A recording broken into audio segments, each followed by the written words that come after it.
right. Thank you, everybody. Thank you, everybody, for coming to the meeting this morning. We'll go ahead and get started with the agenda. So we'll call the meeting to order. If we could have Carol do a roll call. Yes. Lorraine Koss. Here. Charles Venuto. Here. Vinnie Taranto. Here. David Scherer. John Windsor. Here.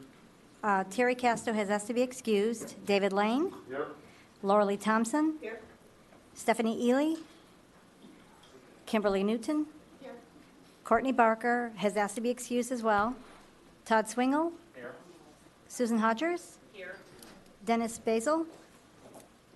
We have a quorum. Okay, thank you, Carol. You're welcome. So we'll go ahead and look for a motion for approval of the agenda. Okay, David motions. Is there a second? Second. Okay. Any discussion on the agenda? All right, we'll call for a vote. All those in favor? Aye. Any opposed? Okay, thank you very much. So we'll go ahead now and look for the approval of the minutes. Yes. With Stephanie not here, does that activate the alternate, or is that? That's correct. Yeah. Okay. Yep. And is your mic on, Kimberly? No, try. It is now. Thanks. There you go. You're welcome. Yeah, no worries. Yeah, so if any of the members are not present, the alternates automatically become the voting member. So we'll look for the approval of the minutes. Is there a motion to approve the minutes? So moved. Second. Okay, I have a motion and a second. Is there any discussion? Okay, we'll go ahead and take a vote. All in favor of approving the minutes, say aye. Aye. Aye. Any opposed? All right, the approval of the minutes. Boy, we're going through 2 minutes. Look at that. We've gone through 2 items. All right, the next thing. I know, we'll pick it up. We'll pick it up. All right, so the next thing is progress and fiscal reports. Virginia? Okay, good morning. It's great to have everybody in the room again. What a concept. All right, revenues, we are just short of $2 million ahead of where we forecast that we would be by this time of the year in the adopted 2021 plan update. And I saw announcements from Tallahassee that the next month of state revenues is also beating their forecast, which probably bodes well for us. So revenues are going strong. South Beach's septic to sewer, that design is complete, and so that project is moving into permitting. MICO septic to sewer, we now have all the necessary permits, and we're working on the final bid documents. The in-ground nitrogen reducing biofilter study, the first of 4 quarterly samples is complete. We're waiting for the lab data to come back on that. Septic upgrades, we've processed for reimbursements. There's really good interest in that program, and so we continue to process applications, and people are upgrading to advanced septic. Indian Harbor Beaches, Big Muddy Baffle Box, that project construction is complete, and we have the county has 2 stormwater projects in the north part of the county, Basin 26 and Basin 62. Those bids have just been awarded to Gregory Construction, so we're looking forward to getting those projects underway. We've removed 3 more derelict vessels and completed the 2020 fiscal year audit, which you're going to hear from the auditors later on today's agenda, so I'll leave that, the details for later. And we've completed a few videos, which we'll share with you. Excuse me. Sylvan Estates, West Melbourne, Sylvan Estates, septic to sewer. I think last month we said all the homes were connected, but they were still abandoning the septic. Now they have completed abandoning all the septic, and they're just on the final tidy up with laying the sod. So that project is essentially complete. South Beaches C septic to sewer. I believe last month we shared with you that we had opened bids and they were significantly over the cost estimate and the budget. We asked the contractor to look at value engineering options. They've come back and sort of split the difference with us. We're still looking at how we can make up the delta on the budget, but we're hopeful we'll find a way to move that project forward. That's the Indian River Isles, 3 different HOAs. It's 142 homes. It's a fairly substantial project. And we have a number of videos underway of projects that are under construction. The last few weeks have been extremely busy. Kudos to staff on the many, many grant applications. We submitted about half of the applications that the TDC received. I think 5 came from our office, and we submitted 10 applications to DEP yesterday for their wastewater and innovative grant programs. So we've been doing a lot of grant writing. On the flip side, in terms of presentations, Brandon and Anthony presented at the Brevard Soil and Water Board this week. And it's great to have the interest of that board of elected officials and looking at, how agriculture can work on things that assist with the lagoon. I've been asked to present at one of the opening sessions for the permitting summer school. I don't know where my voice is this morning. I apologize.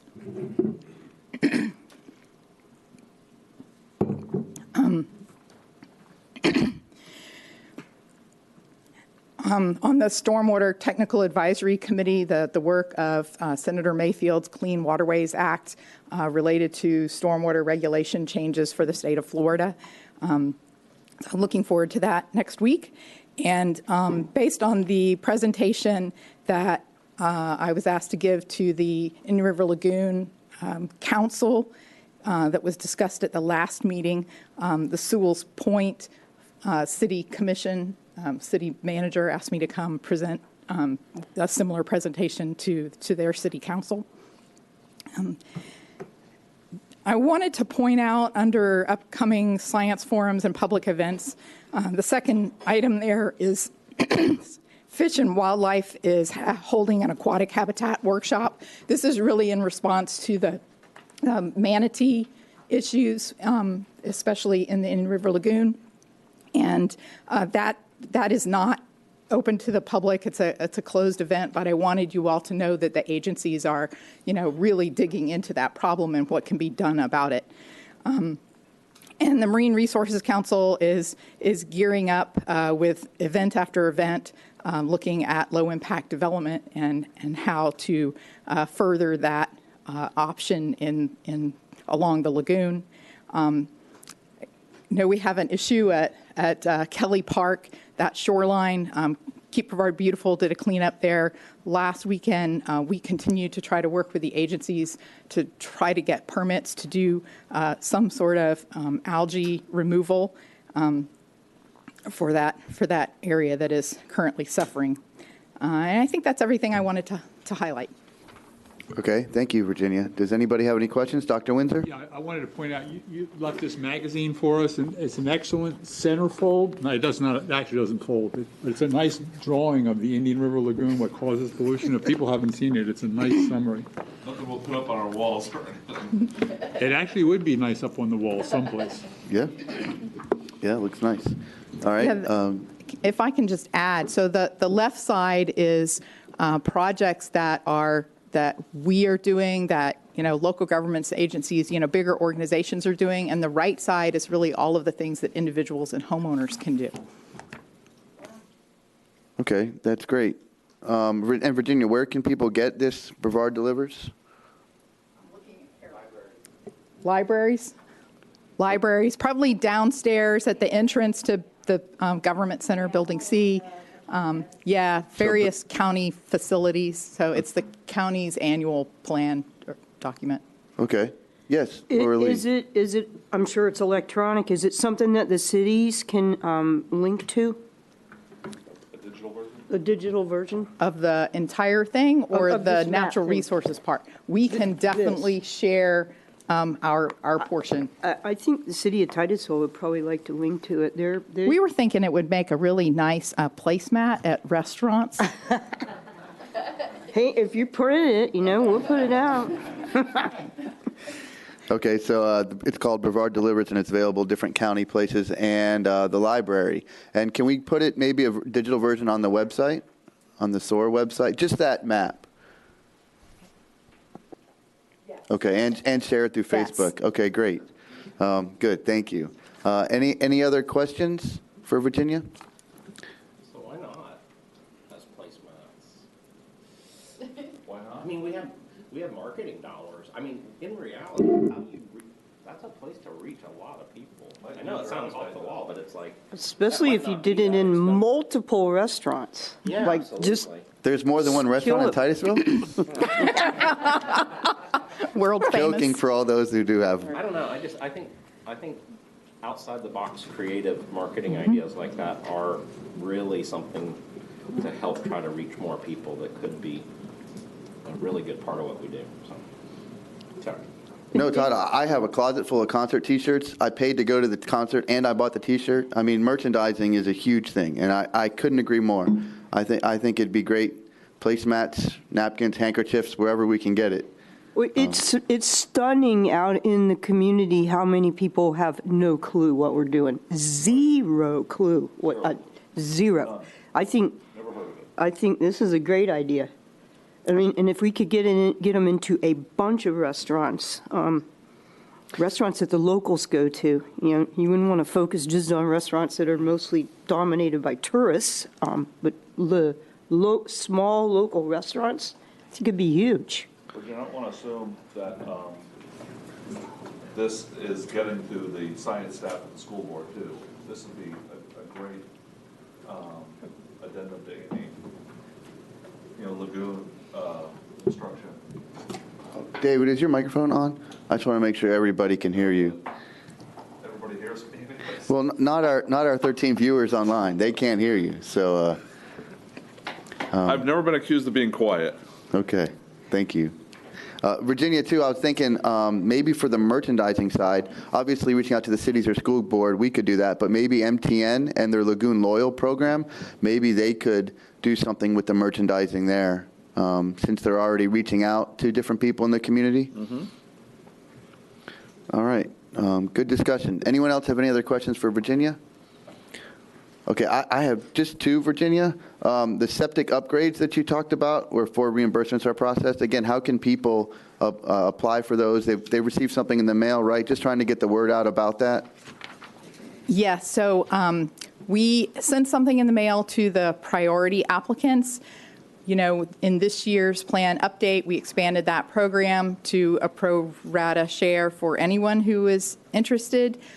We've been working with the IT folks to build an online portal. I understand we're like really close to that, but so that's how we're going to make that available for everybody at large. We're not quite ready to announce The full program.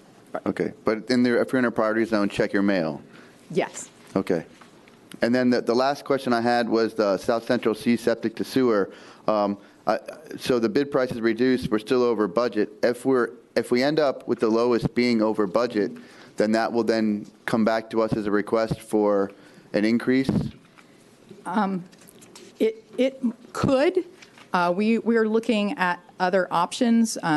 We know that, those septic to sewer projects are already at the $1,500 maximum threshold.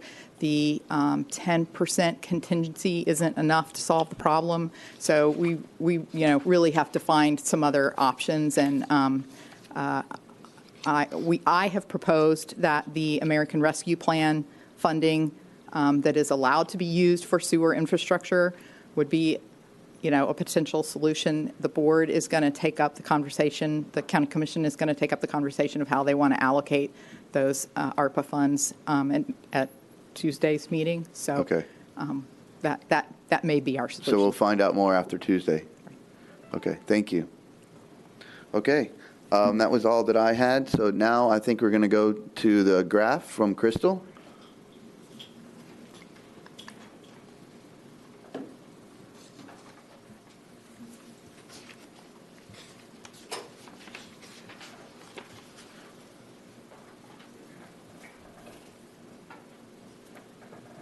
Good morning, everyone. Morning. Good morning.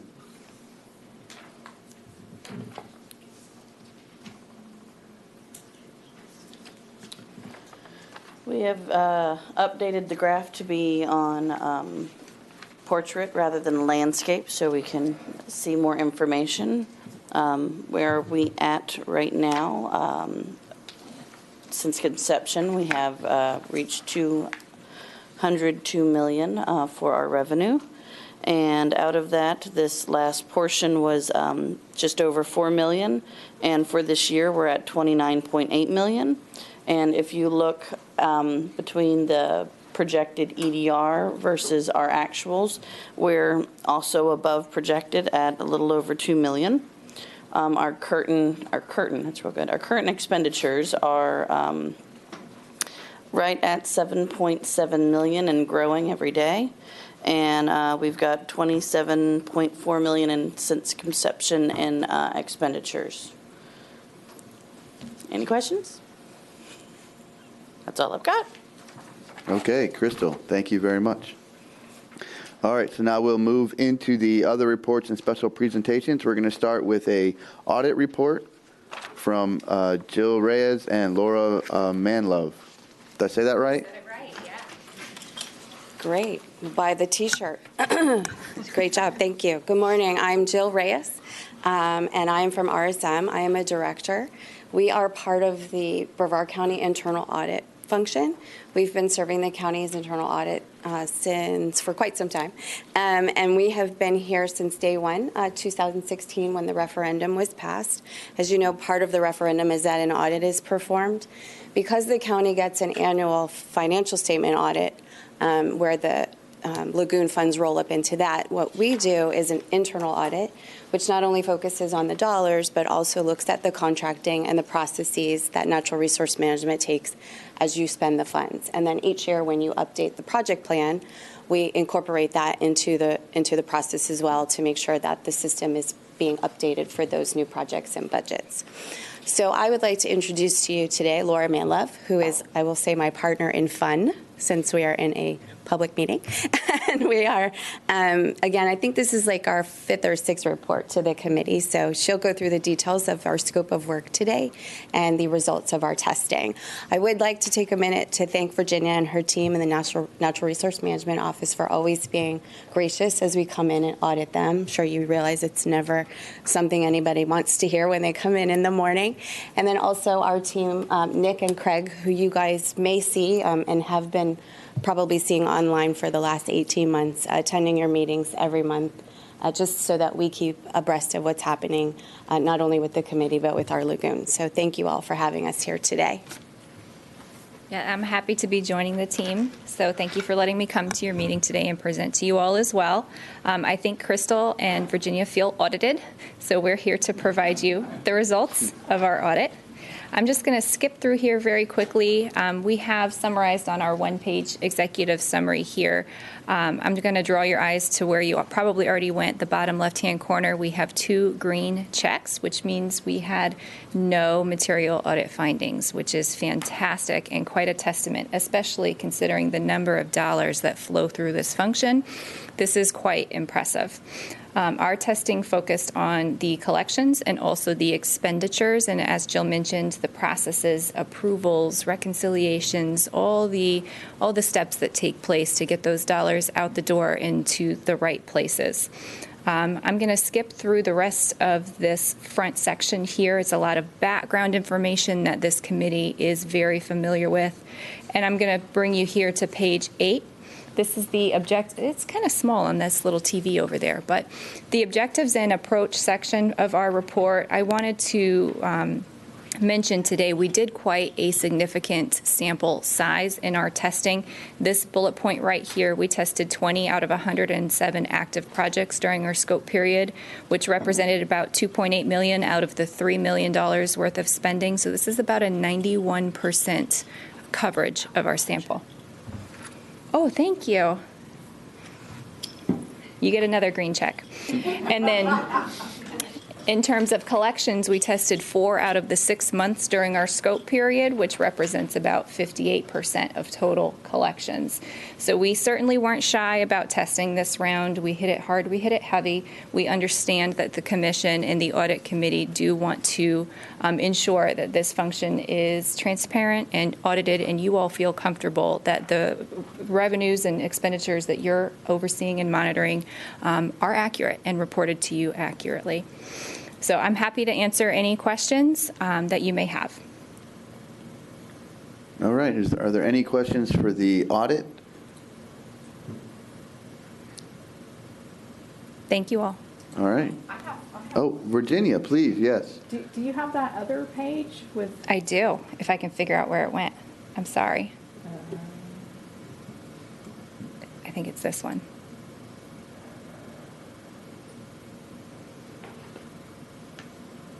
This one here, the project budget? No, the one with all the checks. Oh, all the checks, yes. Let's see some more checks. Oh. So in the back of the report, I do break down the individual steps we took for testing the collections and for testing the expenditure. So I'm sorry, Crystal, I ruined your beautiful Zoom, but oh, look, I can do this. You can see here, these are some of the, thank you. These are some of the steps we took to test our revenues. And then I'm going to scroll to the next page. This is the detail of our expenditure testing. And let's see. Maybe I can do this. How's that? So you can see our sample of projects that we selected and the steps that were performed for each of the samples. At times, there was a step that was not applicable due to the nature of the contract for that particular project. So those are marked accordingly. But it is a significant sample size, as I previously mentioned. Anything else, Virginia? Okay. More checks. And so I guess, is this on our website too, or has this gone out? I know it said internal audit. Is it just an internal? I know that it's posted through the audit committee process. I don't know that it's linked to your Sorrel page. Right. I don't know that it's meets the ADA compliance for our postings. Got it. But it was presented to the county manager, and then it was presented to the appointed audit committee as well. Yes. Okay. Yes. All right, great. Okay. Thank you Laura, all. thank you very much, and Jill, thank you as well. Thank you. All right. The next item that we have is our very own Todd Swingle is going to do a presentation on wastewater asset management overview.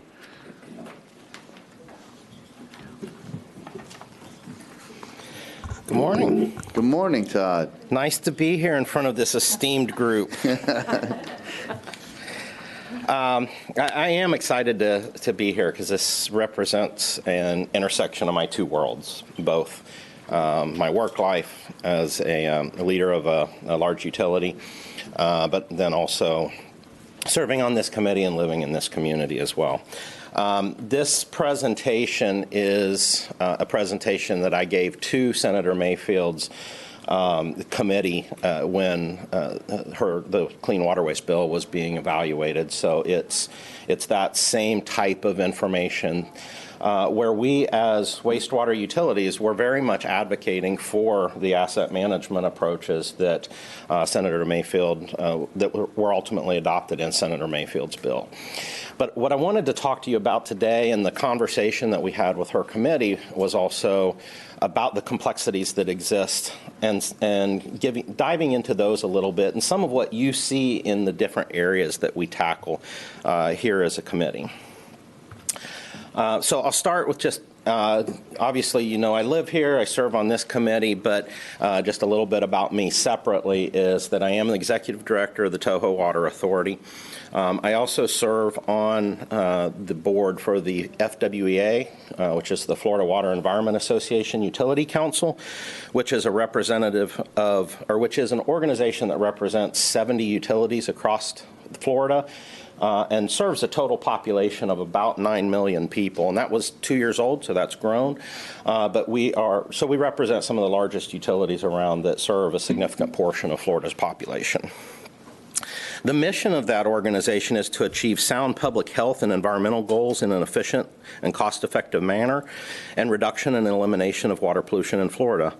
And more recently, they've adopted a promise that says FWEA UC promises to be Florida's trusted source to collect and clean wastewater and to serve as protectors of public health and the environment. I think that's an important piece because all too often we have these conversations where it feels at odds between utilities and the environment. And I've given other presentations where you date back to the 80s and the original advent of the Clean Water Act. And when you look back at that time, as many challenges as we face today, we really have come a long way. Because I've got news clips of rivers catching on fire. You know, not only, we've experienced fish kills here, but you take a look at what happened back in that time, and we really have come a long way. And that's something that is important to the vast majority of those utilities, and certainly those that I sit on the board with. And I can assure you that those discussions are about protecting the environment and protecting public health. One of the highlights of this slide, and I think this slide, as I presented to Senator Mayfield's committee, really came about from this committee as well, in that domestic wastewater is clearly part of the solution, but it's one part. And so everything that we're working on here as a committee is indeed important as well. And all of these topics look very familiar to you because they are. They really represent the body of solutions that are necessary to come together to benefit the lagoon and our waterways throughout Florida. I wanted to cover a little bit about a report card from the infrastructure report card, which is nationally. And it is put out by the American Society of Civil Engineers. It addresses a lot of different things: capacity, future needs, resilience, condition, operations and maintenance, innovation, funding, public safety. It's a survey of over 3,700 wastewater treatment facilities. It notes that about 1/3 of Florida's population is served using septic tanks. That there are over 1,900 impaired water body segments throughout the state. It also notes that Florida is a national leader in reuse. And it cites that some of the challenges we face are population growth, aging infrastructure, and sensitive ecological environment. And it clearly lands on the spot where there's an increasing need for investment of dollars in our infrastructure. As the note that's here as well is that across the U.S., this infrastructure is at a D+. And then Florida is slightly better. We're at a C, which is average. But one important note on that is C that is noted as fair to good condition, shows general signs of deterioration and requires attention. Some elements exhibit significant deficiencies in condition and functionality with increasing vulnerability to risk.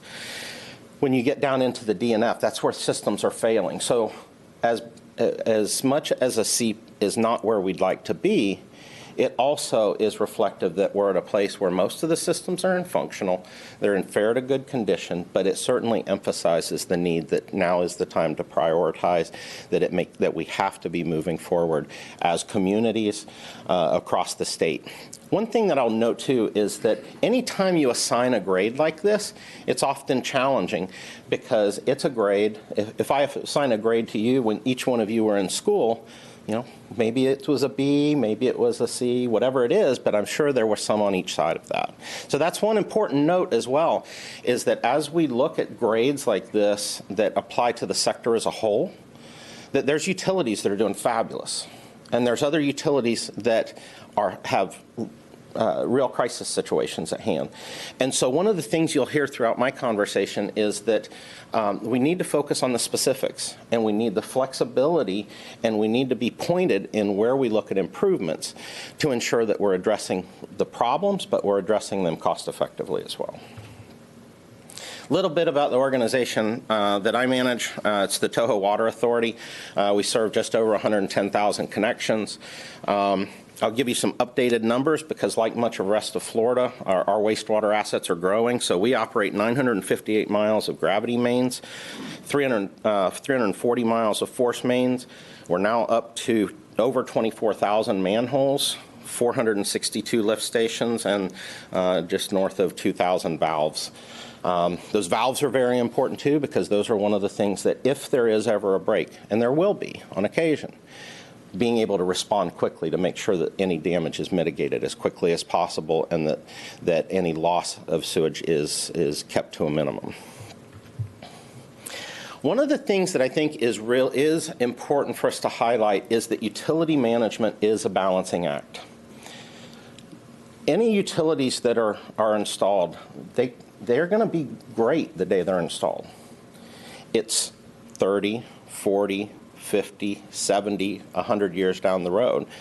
And part of the challenge is, depending on the materials, that time really can vary over that time window. So I'll get into a little bit about how we put these pieces together and what the life cycle of a utility is like. But we have to, as utility managers, balance out all of these needs. Certainly over to the right, you see water resources, maintaining our financial stability. I'm proud to say that from our organization that we're AAA rated, which is the highest financial rating that you can get, which does allow us to then save our customers money because of lower borrowing costs, which allows us to do more with less dollars. Maintaining the infrastructure is obviously a key part of what we do. But one thing, and the reason that this graphic on the left is so big is that as we have these conversations, I don't want you to forget that underlying all of these discussions about the things that utilities need to do and spend more money and do all of these things is a community where we're providing an essential life service. So for my utility, some of the numbers we've seen, we've got areas, and you can see these darker purple areas. Those are all areas where we have significant portions of our population living below the poverty line. I've got as many as 30% of our customers that live below the poverty line. During COVID, we had over 30% unemployment. That's challenging. So as we talk about utility performance, one of the things is that we have to make sure that we also understand that we've got to be effective. We have to be cost effective. When we talk about cost, it's not just avoiding money. It's recognizing that the members of our community are who pays for this. We have to be able to operate efficiently because we have to be able to provide that essential service every day.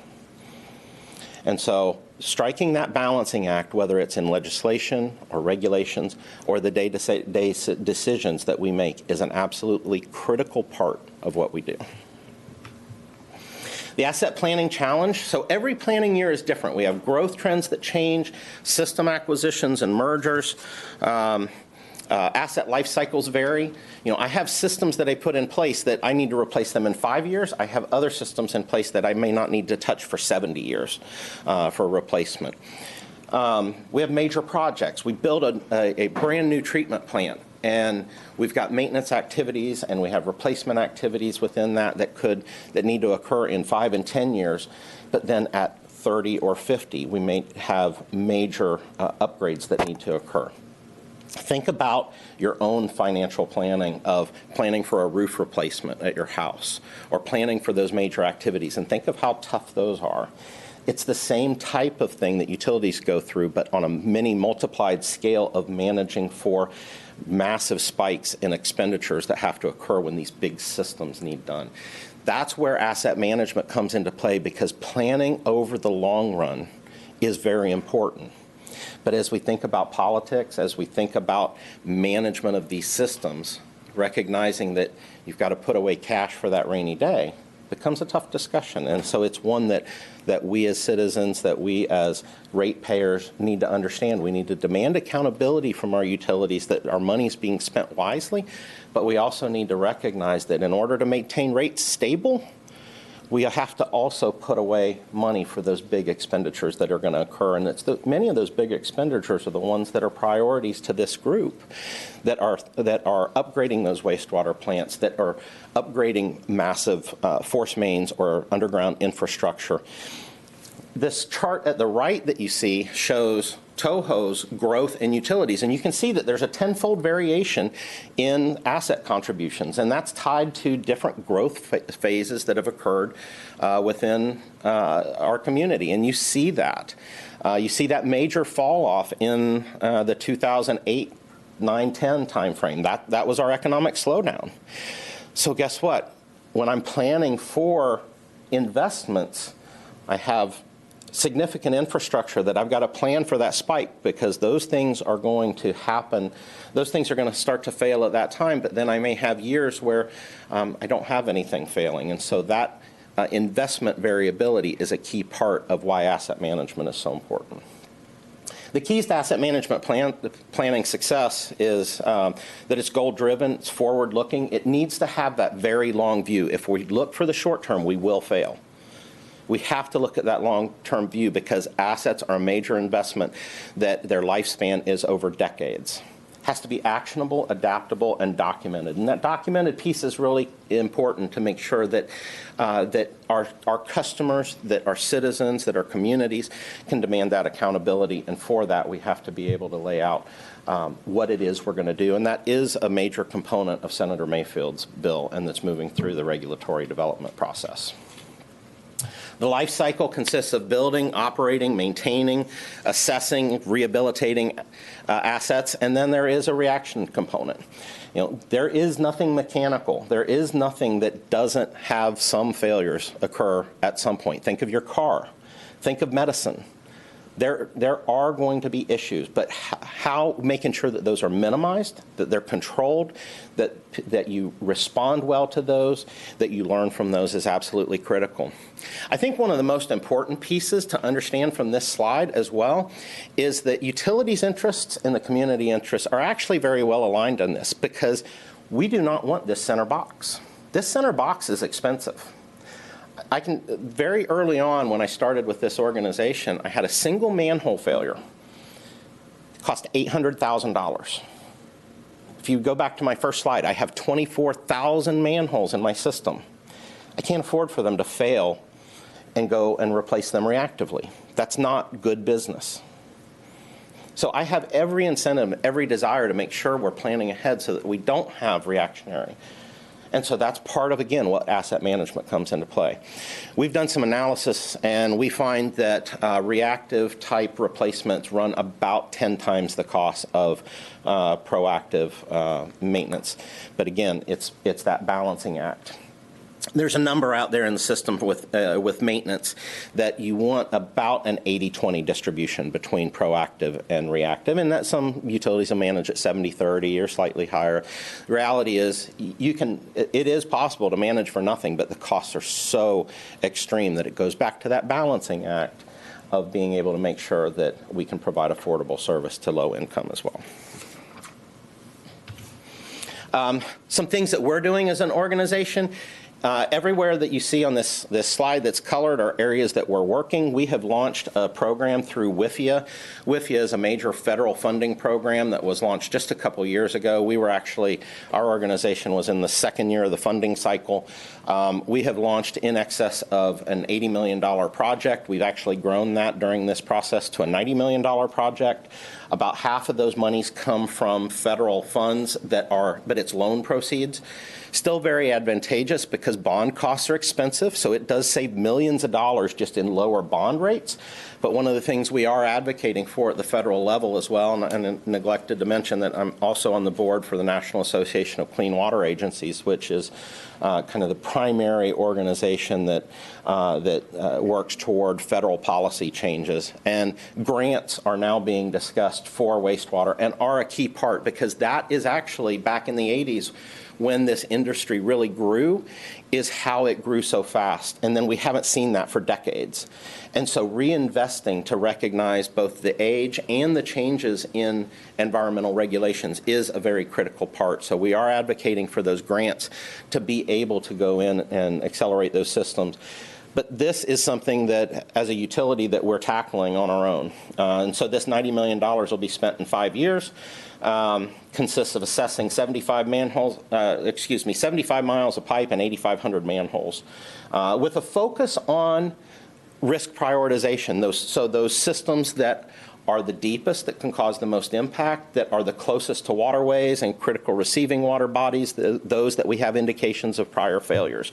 So that's where, again, asset management comes into play because the most important thing a utility can do is make sure they address their highest priorities first, and they're being proactive about identifying where issues are going to occur to get ahead of them.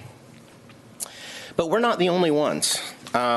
This slide represents a members of the utility council that are working, and these programs really range in scale. And just some examples of some branded programs. Tampa has what they have coined as their PIPES program that they're spending $3 billion over 20 years. Boca Raton has launched an innovative sustainable infrastructure program. And while these programs have a variety of different time horizons, and this is by far not a complete inventory, because I think I said this is just, 14 utilities. But these programs alone represent $4.5 billion in investment and $1.3 billion over the next 5 years. So as much as we continue to need to focus, I also am here to advocate that we, as a sector, are very much engaged, very much desirous of being connected with the positive outcomes for our communities. And across the board, you have many utilities that are not only willing, but taking those actions to invest and to take those steps, which are the steps that we all want to see as well. Sewer and things seem to be pretty basic, right? It's just some pipes in the ground, and that's about it. I will tell you that we are we are a very advanced, and we're continuing to see technical solutions that come in, and I'll talk about those in a second. But one of the big challenges we face are the things that we don't control. So we have pipes throughout our system. And in the case of Toho, I have 110,000 different people that are going to decide what they're going to send me every day. And so when they decide to take the grease out of that pan and dump it in their sink instead of in the garbage, what do you think happens when 110,000 people dump the grease from their dinner? It's not a pretty sight. During 2020, we learned another one. What happens when you run out of toilet paper and everybody converts to flushable wipes? I can show you some pictures that are less than pleasant of what our folks have had to pull out of those systems. That is actually a major lobbying effort for the utilities, is to eliminate the flushable labeling of these things that are clearly not flushable. But so one of the things that we are looking for is we work hard to get that messaging out, but that messaging is very important. But other things like flooding, when our systems live in the streets and the stormwater systems are not designed to keep water out, there is no feasible way to design our systems to handle the flooding that comes from a street flooding where the stormwater pipes already can't handle it. It's not even remotely viable. So those are the pieces where this does not all fall. There is just as much importance of focusing on stormwater as wastewater, because the two go absolutely hand in hand. The pathways to success are education, engagement, managing those third-party impacts, and most importantly, integrated planning. Anytime you focus on one thing, you will fail. We have to look at how utilities and stormwater and customer behavior and all of these different pieces work together, much like we do as a committee when we're looking at the different solutions to nitrogen impacts across the lagoon. I made the mention of technology. We have a ton going on. So in the middle of this picture, you see one of our folks sitting there. I mentioned I have over 460 pump stations. So we have a single location where we have an operator that can look at the status of the level, the running condition of every single pump station in that system. All of our plants are fully controllable remotely. So not only can our operators see if they're an issue, they can begin making those changes even when they're not on site, so that they can address any problems that might arise. We are a fully AMI system, which is automated metering infrastructure. So that's more on the water side, but we're able to collect customer data currently 4 times a day to be able to let people know if they have leaks or different things going on of that nature. We have SCADA systems that control all of our plants, and we're looking at how to integrate those. But on the pipeline assessment side, one of the things that we're using, and that is very interesting, is that we're using a smart ball acoustic analyzer, which is a ball that goes down metallic pipes and can spot gas pockets. And those gas pockets are where you typically see corrosion at high points in pipes. And so when we spot that gas pocket, we can go in and do ultrasonic wall thickness measurements of those pipes to see how much of that pipe is left. Just because there's a air pocket doesn't mean there's a problem, but it's the likely place that there's problems. So we actually, in those instances, and we've just launched a new program to assess all of our metallic pipes that are over 10 inches in diameter. And we will do that with a combination of technologies, of which acoustic evaluation will be one of those. But through that, there's a series of Monte Carlo simulations and other data analysis that allow us to go in and predict what the likelihood of failure is. And based upon the time and the amount of thickness that's remaining in that pipe. So as we get closer to where that pipe is approaching its expected useful life, then we can continue to tighten that time inspection so that then we can replace it before we start to see those increasing evidence of failures. But the technology in this space is continuing to evolve significantly and is an important piece for utilities to deploy. I will caution that that is one of the places that there's a lot of variability between larger and smaller utilities and making sure those resources are available. And that is a place where our utility council comes in, is sharing that information, sharing contracts to make those available. But it's something that awareness is important. Asset management solution has a demonstrated history of success both in the U.S. and globally. Australia is one of the countries that has deployed asset management solutions for the longest time, and they really are the leader in that. But there's many approaches. The one thing I'll always continue to reiterate is one size fits all doesn't work. So back to that balance of cost. You know, and this was a discussion I actually had personally with Senator Mayfield, as you look at how systems get assessed, there's conventional approaches that we can use that are still pretty interesting. They're not that conventional, where we use CCTV. We have robots on tethers that go down in the sewer system, and we can do a TV review of all of our pipes. But it's pretty expensive. So doing 10% or 20% of my pipes every year doesn't make sense, because the pipe that was just installed isn't likely to fail for 30 years. So spending a ton of money on that particular pipe doesn't make sense, but I may need to do another pipe every 2 or 3 or 4 years. And so that's where having that flexibility to prove that we're using data to prioritize where we are spending those more intense assessment activities becomes very important. And so as asset management programs are developed, making sure that we've got the ability to use these sophisticated techniques, but putting us on the hook to demonstrate that we are doing that we're not just being reactive, that we are being proactive, becomes very important. And so that's why we'll continue to advocate for solutions that both hold utilities accountable, but that are also flexible enough that we can deploy as cost effectively as possible to balance out that need for providing this vital resource. Effective programs include capacity planning, operations, maintenance, assessment, rehabilitation and replacement, and the last and the standalone is just partnerships and integrated planning, because once again, this isn't just a wastewater discussion. This is about water management. This is about integrated solutions to protecting the environment. So in summary, we are about protecting public health and the environment. It's our core business. The challenges we face are the number of connections and system size, managing growth, those customer activities, aging infrastructure rehab and replacement, septic to sewer programs, and a long planning horizon. Since there is so much discussion here on septic to sewer, and it's one of the places that I will again reiterate that this is not just a utility discussion. In most instances, utilities and state law provides that if utilities run that infrastructure, that there can be a mandate for people to connect. Often, and particularly in government-owned utilities, then that becomes a big challenge about, again, balancing that cost and balancing that mandate on residents that have been there that may have something that's functioning. Again, sewer may not be the one-size-fits-all approach. We've heard here a lot about alternative systems and things of that nature. The other piece is, as in many cases, it's looked at as the utility, well, you should just run that. We can't. Almost every single one of us, because of the amount of investment that it takes for investing in the infrastructure, have to bond. We have to borrow money, just like you in buying your house. We have to borrow money periodically. When we borrow money, it says we can't give away free services. It also demands that we're equitable to our ratepayers.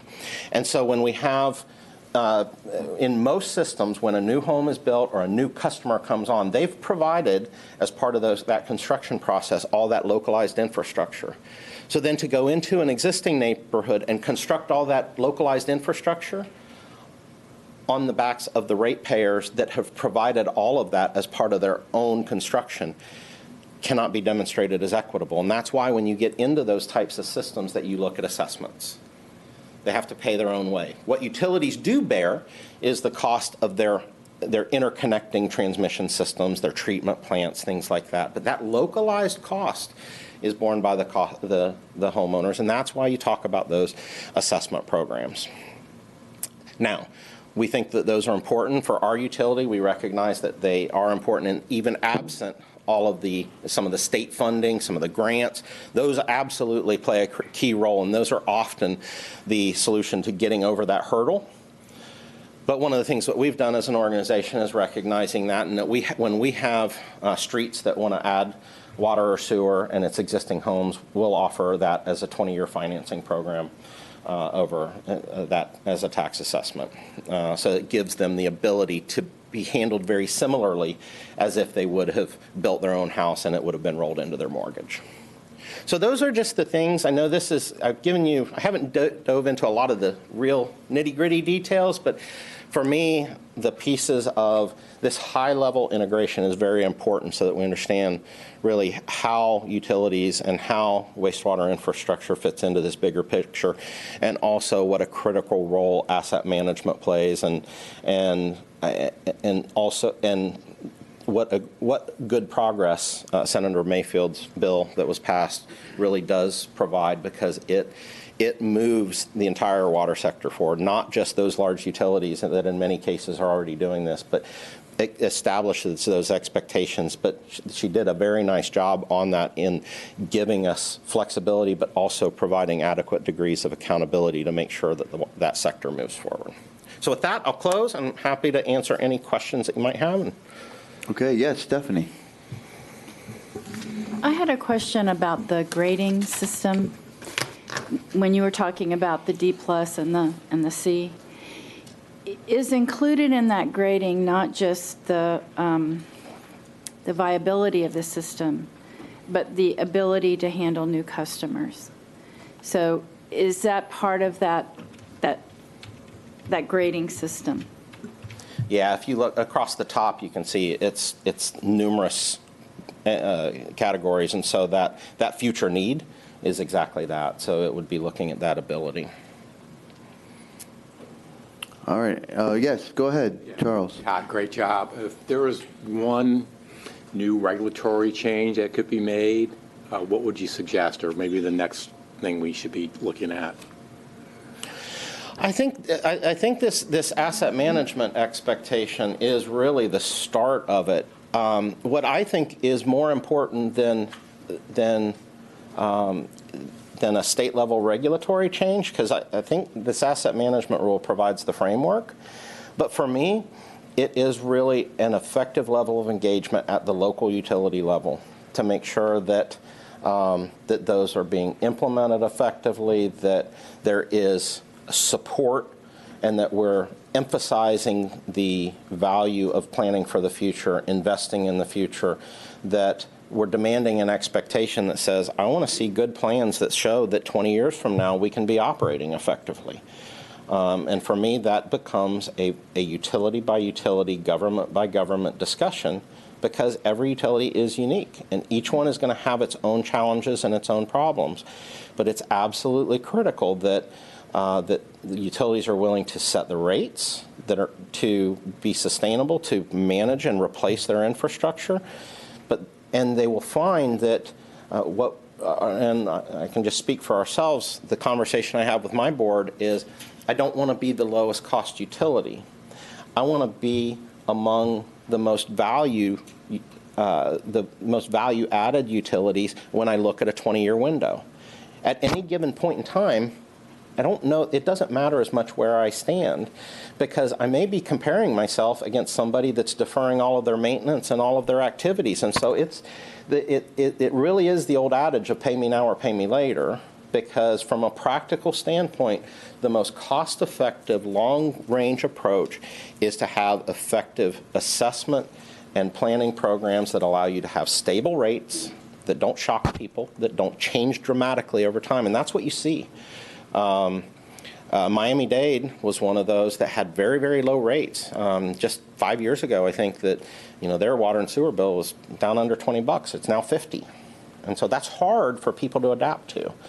Many utilities have gone to that approach of inflationary ratchets, planning, but the biggest thing is expanding that planning horizon. 5 years is not enough for utilities. So to speak for ourselves, we're doing 10-year capital plans on most infrastructure, and I'm launching in October a 50-year water supply plan. So looking out at time horizons to make sure you can get ahead is the number one thing that needs to happen, is planning over that long view. All right, Lorraine. Oh, yeah, great presentation. And is the way, now the process for monitoring your assets, is it you're using that smart ball technology? And then if you see a weakness, then you you go in and do the That's one piece. Yeah. So force mains, and if I've used terminology that's not common, let me just call me on it. Force mains are where we have gravity coming out of the houses. They typically go to a pump station, and then pumps pump through a pipe. That's called a force main. Where those force mains are metallic, and often that was the case. They tend to be stronger. They're not as susceptible as PVC to getting hit, but they can be susceptible to corrosion issues. So for metallic force mains, the smart ball is is an approach that we use to identify those air pockets and to go in and then do basically wall thickness measurements to understand and predict what the remaining useful life is, to know whether it's just address the gas pocket to prevent degradation, or whether it's that the pipe may need replaced. So you just bring in the cameras when there's So the cameras are for the gravity systems, and so those are used in the gravity systems, and there are both trucks and tether-mounted cameras, and there's a few companies out there that do full robotic as well.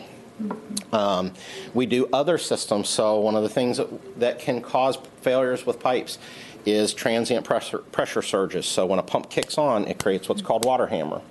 In particular plastic pipes, so PVC pipes, that can be one of the failure modes. So as an example, we're launching a program to put high-frequency transient pressure monitors on our largest stations that have plastic pipes to be able to see if we're seeing pressure surges that could contribute to failures. That causes two things. One, it causes to look to see if there's a way we can reduce that pressure transient to make that light pipe last longer, but it also lets us know that we need to go look at that pipe because it may be more susceptible to failure.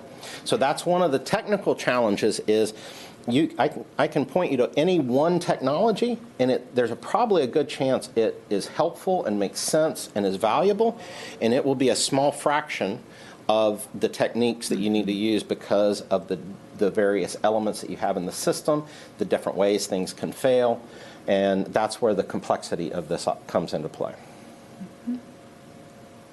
Thank you. All right, yes, David, and then Laura Lee.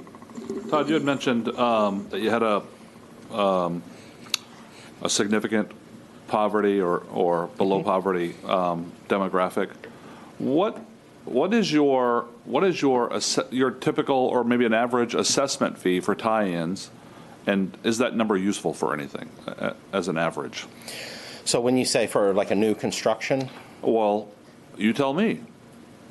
So you had spent some time talking about assessments built into the tax assessments for it could be new construction, could be septic to sewer. Is there an average cost that you reference or that you use, or something that compares against a statewide cost?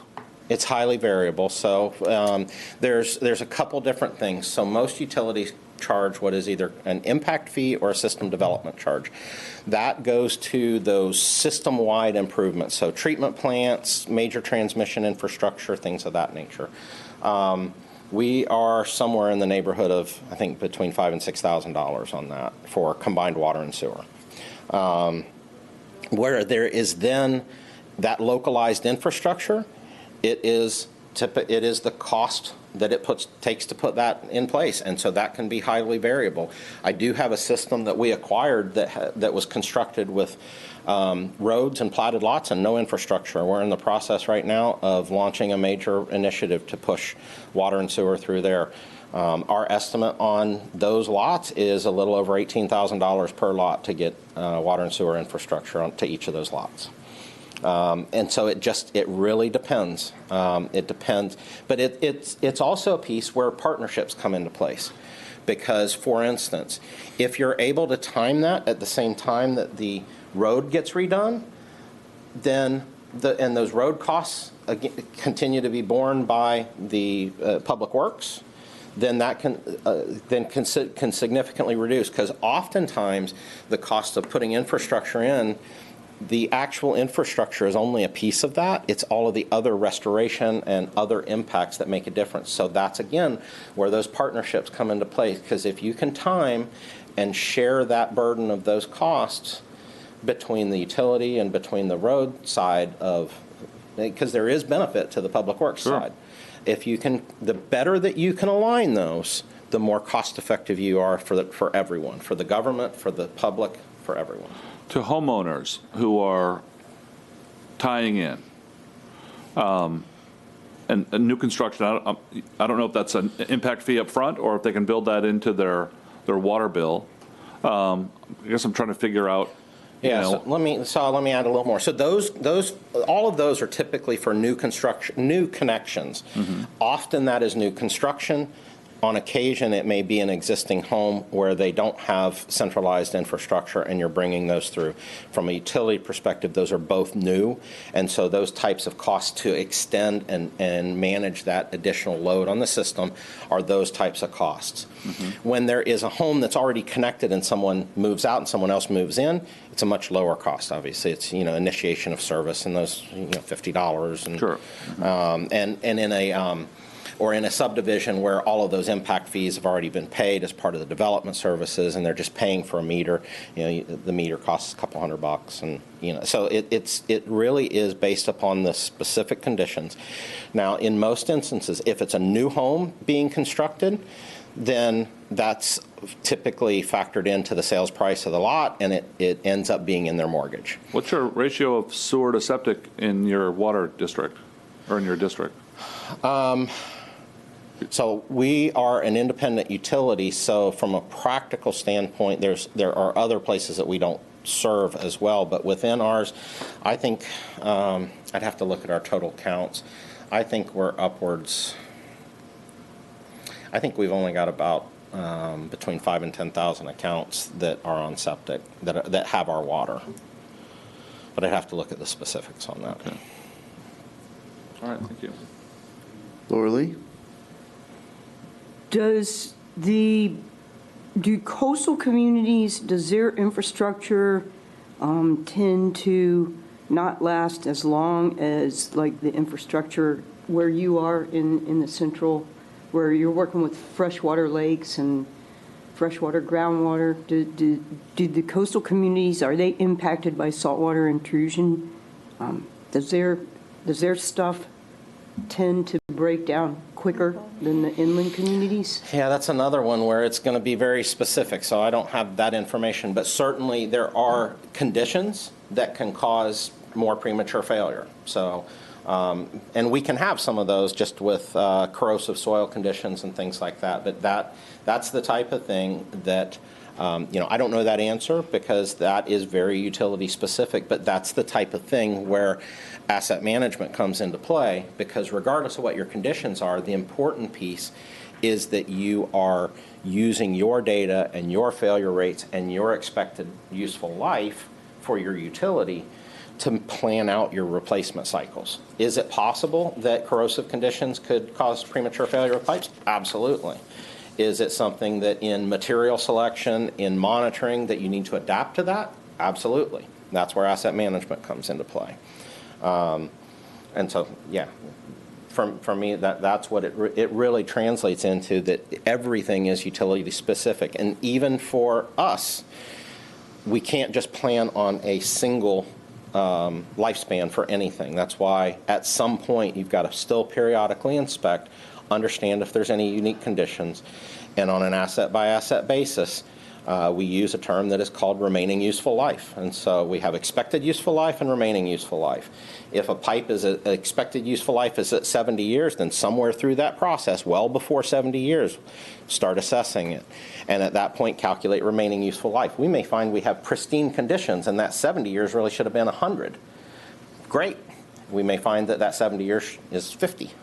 And so that's where we look at remaining useful life to try to predict how much more lifespan that asset has to plan out those replacement and repair cycles.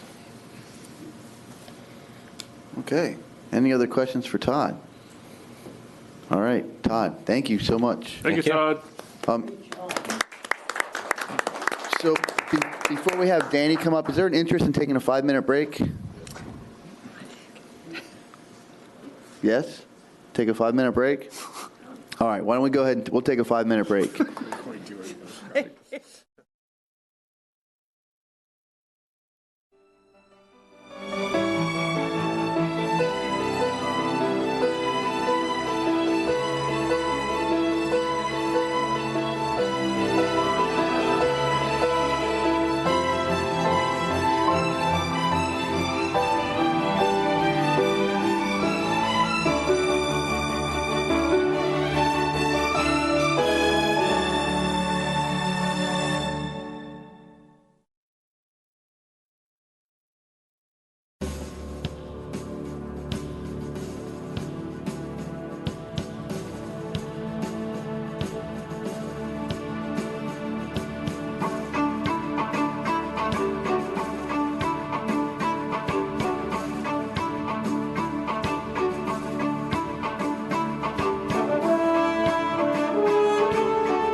Stephanie. Okay.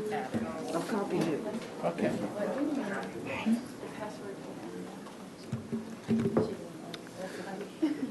All right. Thank you. Thank you, everybody. I did want to also remind there are comment cards up here at the front.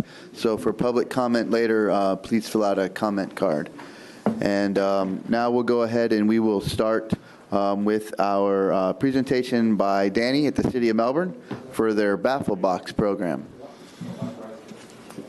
Good morning. Good morning. I have to figure out where I have to stand next to this thing. And forgive me if I drop my cane. It's my new toy that I hope not to have for very long. So, good morning. My name is Danny Straub. I am a project engineer for the City of Melbourne Engineering Department, and I help facilitate the program for our Baffle boxes. We have fairly standard Baffle box. Water comes in, stuff gets caught in it, gets processed through, and then leaves.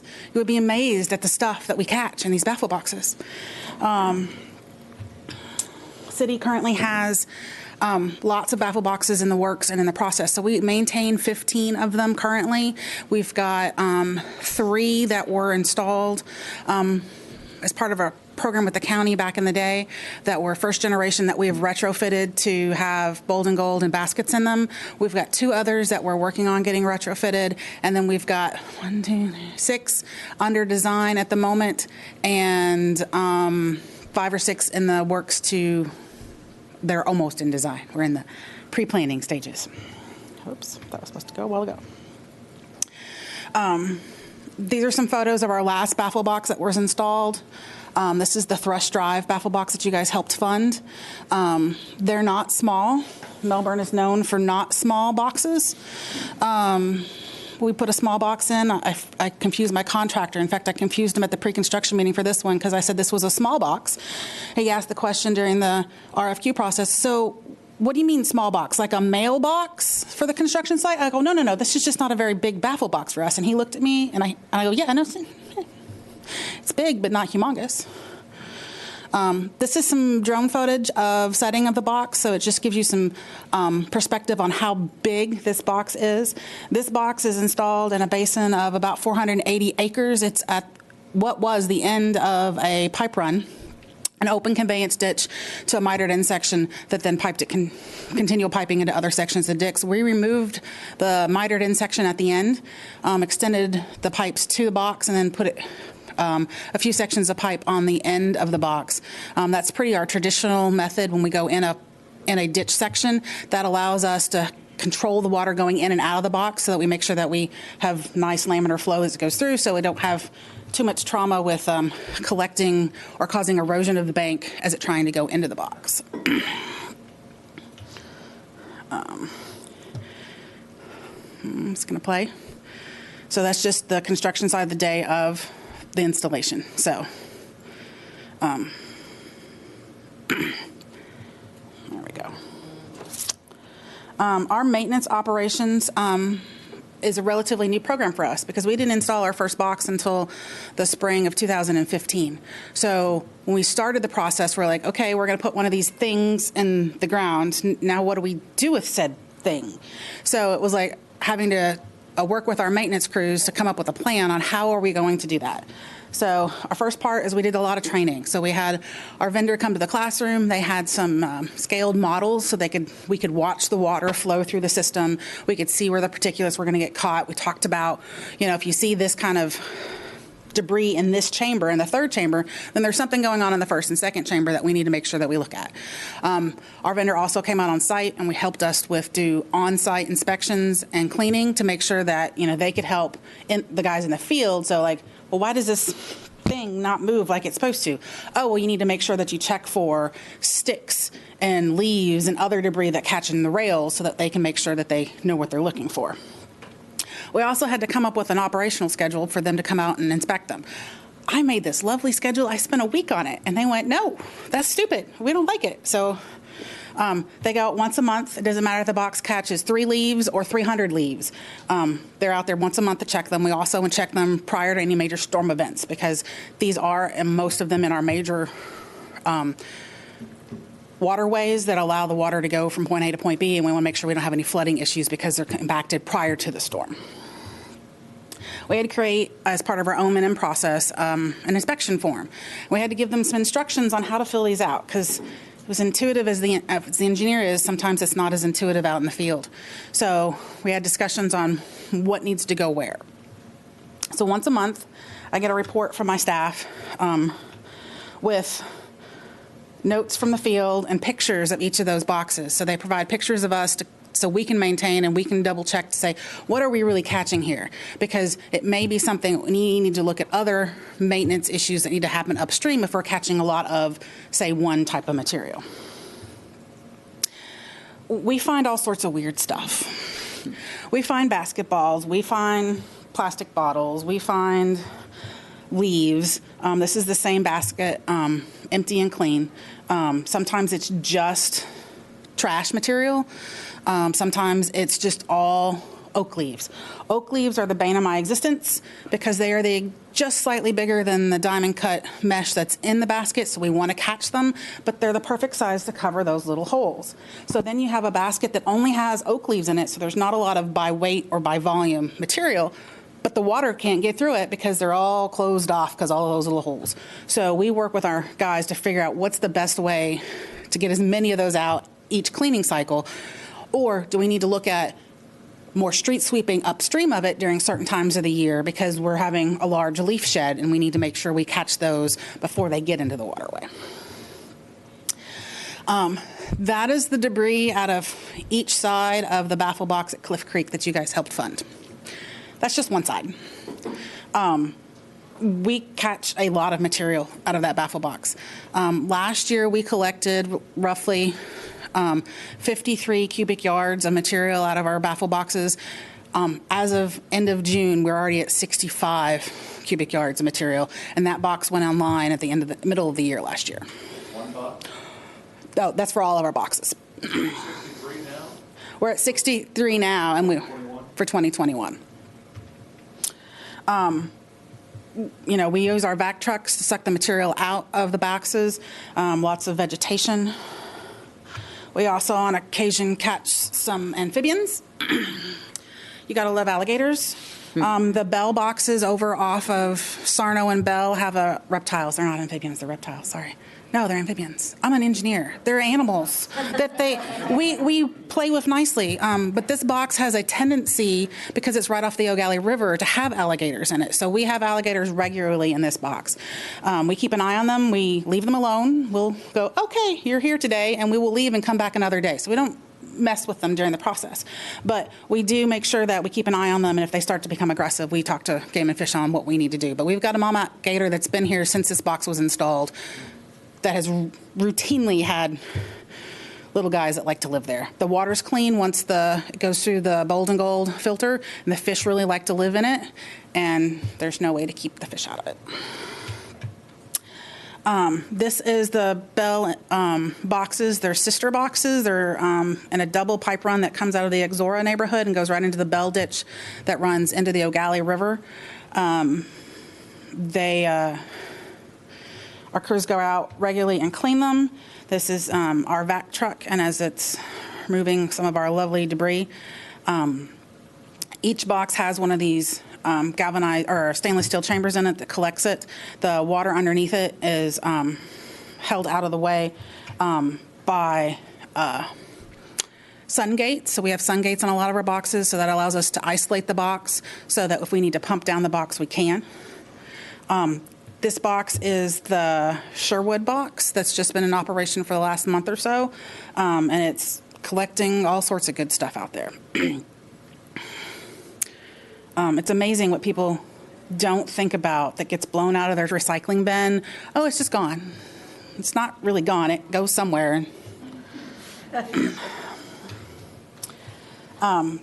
Our vac trucks have water on them, and they use that to help knock those leaves down off the sidewall so that they're able to vacuum for for lack of better terms, vacuum them up and out of the way. Our guys spend anywhere from, with the 15 boxes, it takes them about a week to process through all of our boxes. Some of them are faster than others. We've got a couple boxes that the way that they're installed, they just don't see any debris. So we're getting, they just don't have a lot to pull out of. We've got others that have large volumes of debris. Oops. This is our box. Is it going to play? Out at Sherwood. Sherwood's a little different system for us in that we did it as an offline box. We installed a weir within the ditchway that was out there that pushed water up to a certain level into the box, and then once we get a higher rainfall event, it spills over. So there's very limited chances of flooding upstream. We wanted to make sure we had this neighborhood protected because it was a neighborhood built in the 60s, so there is no storm water in it. So that's Sherwood Park. Yep. So Sherwood Park's different in that it has this observation box lid on it, so you can see that in the corner over by the back truck, which causes us fun and hardship all at the same time. I'll tell you a little bit about that in a minute. So things we've learned when we install our Baffle boxes. So we did the first one. We had no clue. In fact, we went out with our back truck to clean it the first day, and we all stood around and looked at each other like, how do we do this? Like, we knew how to do it, but how do we do this? We've learned that round lids are bad. Trying to get into a Baffle box that's 10 by 20 feet and trying to hit those baskets inside with 4 little 24-inch round holes on the top of them just doesn't work. So these are 2 of our existing Baffle boxes. The one on the left is the Paradise box because it's known for coconuts. And the one on the right is the one at downtown Melbourne. We call it our Melbourne East box. It's down near the harbor. And it's in a parking place, in a park. So we're working at getting those tops replaced, but it's a matter of finding the funds to do that and then having the staff available to come in and look at the internals, because I have no idea how they got those down in those boxes. I will tell you I do not know, but we may need to do some additional work to those boxes because we don't get those as clean as we'd really like to because they're very hard to. We also learned, this is the bell boxes, that we don't like grass. You would think that would be, hey, it's grass around the box, it's good, except it causes tripping hazards. Or the mowing crew who doesn't get out there as timely as we would like for before the Baffle box crew, because grass grows faster some places than it does others. And so then they're driving over, trying to work around the grass, and we're concerned, tripping, falling into these great big holes. So we've gone to a different top where it's a solid concrete hatched top. So that allows them to be able to work without having a tripping hazard. We also learned that while mitered in sections are great, and we use them all the time, it's a standard in treatment, and we've just gotten into the habit of placing those metal bars across them, sometimes that doesn't work just upstream of a Baffle box because the material you're trying to catch and try to keep dry so it doesn't break down in the waterway ends up at the end of the mitered in section. It's great that it caught the material, but now we're looking at, okay, we're not used to having to go out here because this used to be just an open mitered in section, and part of our design put the bars across it to keep stuff out of it, but we kind of want to catch the stuff. So we're working on maintenance schedules to see about getting our guys out there on a little more regular basis to catch the hydrilla. We also know that we have a hydrilla problem now, and now we're trying to figure out how to handle that.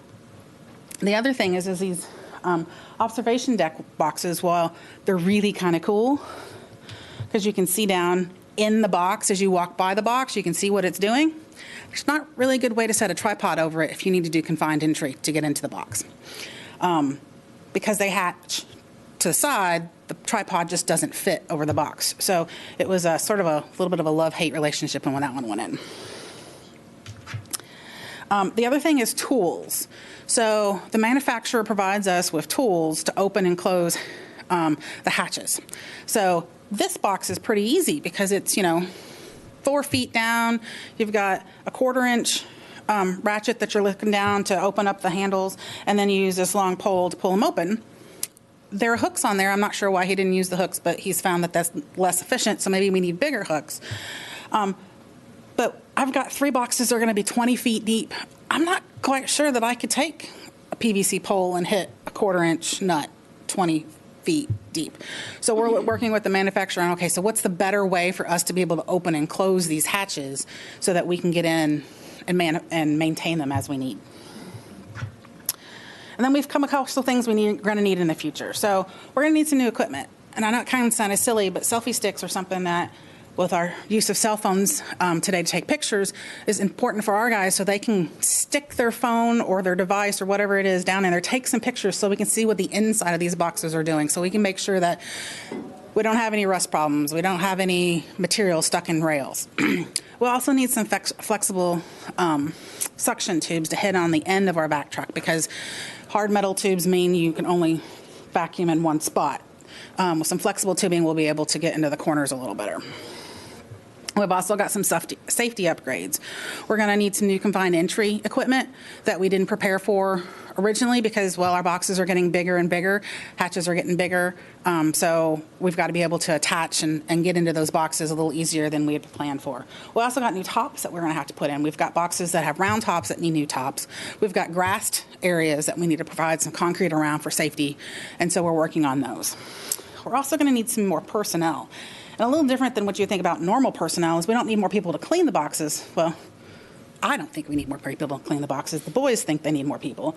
But what we do need is probably a dedicated mowing crew that can go out and mow around the boxes the day or two before the crews go out. And we're going to need a dedicated baffle box maintenance technician who can go in, make sure the hatches are all functioning properly, make sure that, you know, they can get all the parts and pieces open and closed. The sun gates are going up and can be installed. The booms are flowing properly so that they can go in and do this cleaning and prep them, sort of like our lift station crew does. On our lift stations, they do maintenance monthly to make sure that they can go in if they need to in an emergency or just regular maintenance and be able to get into them, not have any issues. So that's our maintenance project. So as I said earlier, our volume of collections is up quite a bit this year. I expect it to be even more next year. We have several more baffle boxes that you guys have provided funding for us that we're working on. Grant will be going out. The grant to place box will be going out to bid in the next 90 to 120 days. We're in the holding pattern with FDEP on the Apollo GA box because of the rule changes, and they're still trying to figure out who's doing what with staffing. So permits are taking a little longer for those. We've got 3 other boxes we're doing monitoring for flow monitoring so we can size those boxes. So we'll see those in the next year or so. And then we've got 6 more that are in the works. So baffle boxes in Melbourne are here to stay, and they work well for us, not only from a nitrogen removal, but I think the biggest thing that I didn't truly expect. I expected to catch grass and, you know, leaves and all that stuff. It's the trash that we collect that I had I guess I had a clue, but it didn't really, until you get those pictures every month coming in of, well, heavens, why is there 6 pairs of tennis shoes in this box? Like, okay, if my kid didn't come home with their shoes one day, I'd be mad. If I lost 6 pairs in a month, I'd be really mad. So, and they were all the same size. Just a little hint on what's coming soon to Melbourne. We've been approved for the FDEP Green Infrastructure pilot project downtown. So we're doing the funding for us through DEP on this one. Is we'll put some bioswales downtown to collect some curbing runoff that we've got some problems with. So it'll be completely removed from the drainage system and put back into the groundwater, but it'll provide vegetation and cleanup of that water. We also have a few pictures of our Sherwood project that has turned into be, you know, when you look at plans and there are little black lines drawn on the thing and you try to envision what that looks like. I did not envision this very well. This one's much prettier than I thought it was going to be. And then it's a little bit of a commercial, but I didn't have to pay for the aerial photography. But, our vendor has put together a video of our Sherwood project.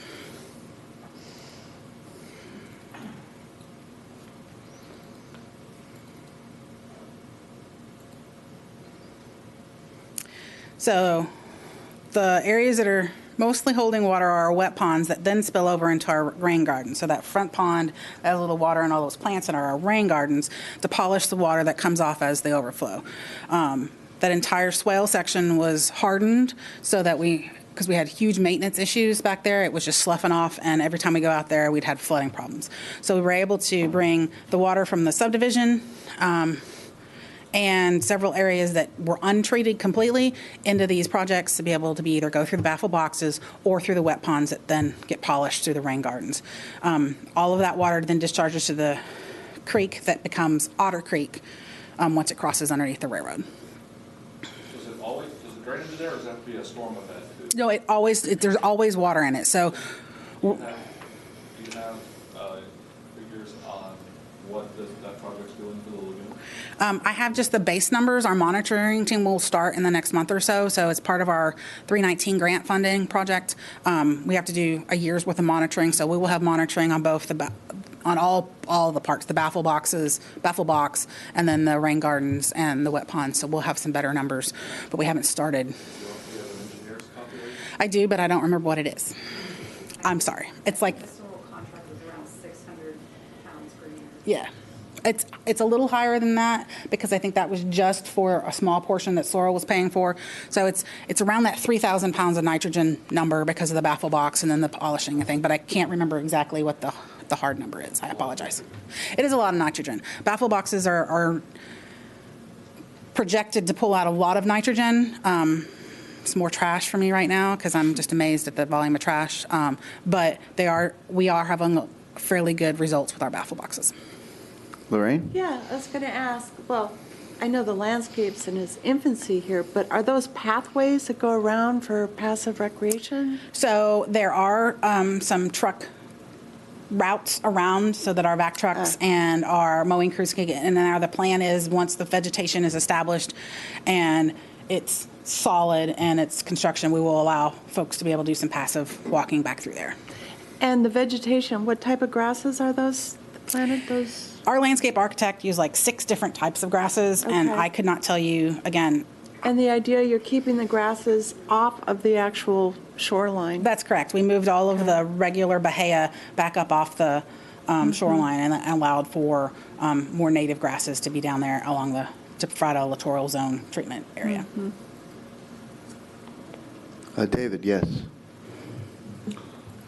I'm fascinated by your presentation. I think it's like the most tangible thing that we can pass on to the public, showing, dollars in action. I think it's fantastic, and I love what the city of Melbourne's doing. I don't know what all the other cities are doing, but I hope they're, on pace with you.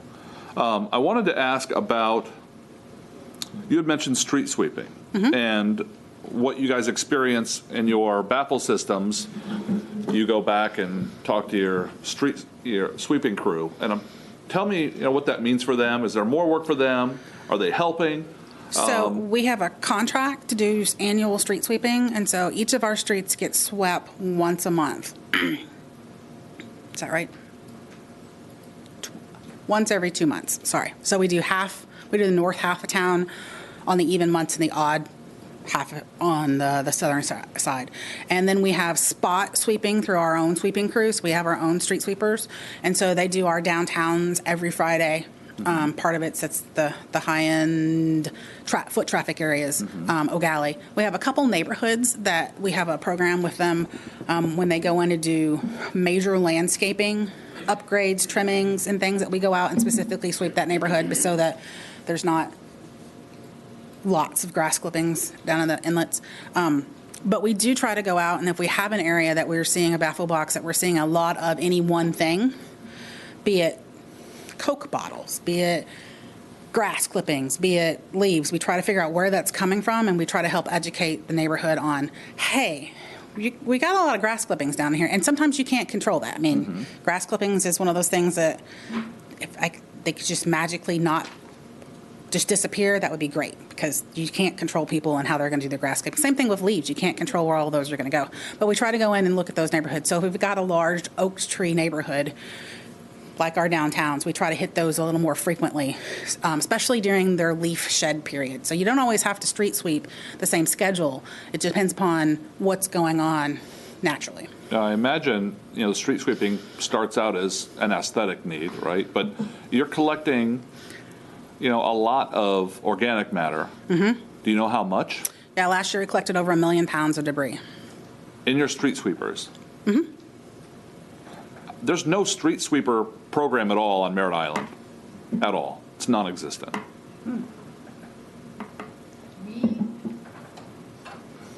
say, you guys sweep some of that. If there's been one, I've never seen it, and I've lived there since 1972. So we sweep the streets that have curbs where the material on the road would get entrained in stormwater into a curb. If it would go into a swale, then we don't sweep those lane miles. But we sweep 801 miles. Most of it is every 6 weeks. We also have to look at, where's the oak leaf fall, which areas need more sweeping or less sweeping. We removed over 30 million pounds of debris from ditches last year. We maintain 485 stormwater facilities plus 299 inlet boxes. So, the county is we're all working together to Regarding street sweepers, one of the things that I notice is when in a gutter, a crack in the gutter, there's a 4-foot weed growing. That tells me it hasn't been swept by a street sweeper in a very long time. That's not true. That's not true? It's not true. So a grass can grow in literally 3 grains of sand. It can. Oh, sure. And the street sweeper, depending upon how often he hits it, may just be, he just sweeps a little bit of grass. The roots are established. They don't necessarily pull up. It doesn't rip the plant up. It doesn't rip a plant up. I mean, we have places in town that So they live through a street it. I mean, onslaught. we had a box, an inlet, and I finally called my streets guys, and I go, guys, and I finally said, who lives over in this neighborhood? And they go, well, we do. I said, how long have you driven by the tree that's growing out of the inlet? That's right. And so it's just a matter of, they're like, well, but it's a tree. I go, but it's in the inlet. It's not supposed to grow there. So street sweeping, while it does pick up the debris and the leaves and the sand and the particles that we don't want in the drainage pipe, it doesn't necessarily rip out the stuff that's through there. Do they typically operate at night, Brevard County? I don't know why I would never have seen them. And I have no recollection of it at all, but okay. Ours are now running at night. Well, thank you. We can check the maintenance frequency. I would where love to you're do talking that. about I would the love schedule. that. Thank you. Laura Lee? So we have a problem with oak leaves in Titusville. And, of course, they fall during the spring. So if the catch box gets full of oak leaves, does then more oak leaves just go over the top of it and out the ditch and out into the lagoon? Is that what happens? I mean, there's a capacity of how big those boxes can be. So those skimmer boxes are designed to take up basically the same volume as the pipe that comes out, and then the box itself is twice that. So if you have a 60-inch pipe in it, then you have 120 inches of box width. So that you can compact that skimmer box or the collection box 100% and still have enough bypass flow so that you don't cause any flooding upstream, because that's the last thing that we want to do from a water quality standpoint is cause flooding. So we've had conditions where those boxes have been 100% compacted, especially after a big storm. We'll get a bunch of stuff. But some of the debris does bypass through. Our boxes have weirs on them, so it has a floating weir on it. So as the water stages up, the weir floats up. So in theory, we're still catching those leaf debris that allow all that stuff to stay in the trash. But sometimes it doesn't. I mean, there's a limit on how big you can design a baffle box for in a storm event. So while we'd like to say it's 100% catchment in baffle boxes, it's not. It all depends upon multiple things that are going on. Okay, thank you. Todd, did you have a question? And then Charles? Yeah, just a quick comment, because I think back to kind of the education and connection piece. The photos are good examples, and especially like the bioswales of where we can advance our infrastructure, but that is very compatible with improved quality of life as well. And I think the bioswales are one of those. It does feel to me like, too, that there's some simple things that we could do that are best practices to highlight for some of the local planning departments, because those are the kinds of things that I think many are doing, but I don't know that everybody is, and just having that kind of how-to that is helpful, and the things that we support as the committee, because again, our intent was to deploy funds, but the reality is one of the most important things we can do to preserve our investment is to make sure that the new infrastructure that's getting built and new things that are getting done aren't undoing all the dollars that are being spent through this program too. So I know we've had a lot of debate about how much we should play outside of our just overseeing our dollars, but I still feel strongly that's a key part of what we do, because otherwise we're not protecting the investment that we're spending. So, and I think those are good examples that can highlight how some things can be done from a planning perspective that can be integrated. And Cocoa Beach has done a good job with it too. And, you know, their downtown streetscape where it's the bioswales, and that helps.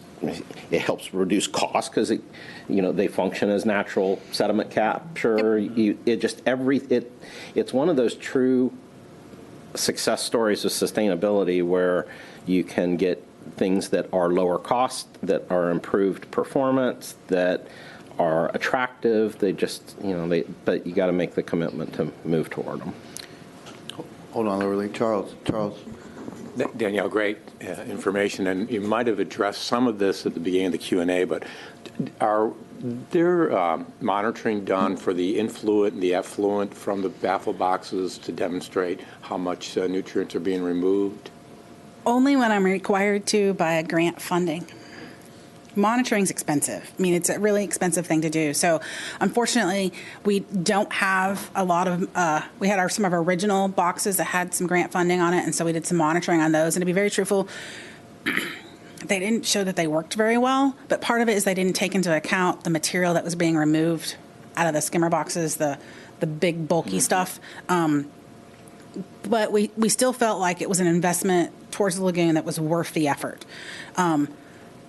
So it also didn't always catch all the base flow that was going through because we were required by our grant to do certain storm events, not necessarily the base flow. So I think we saw a lot more benefit than what really happened.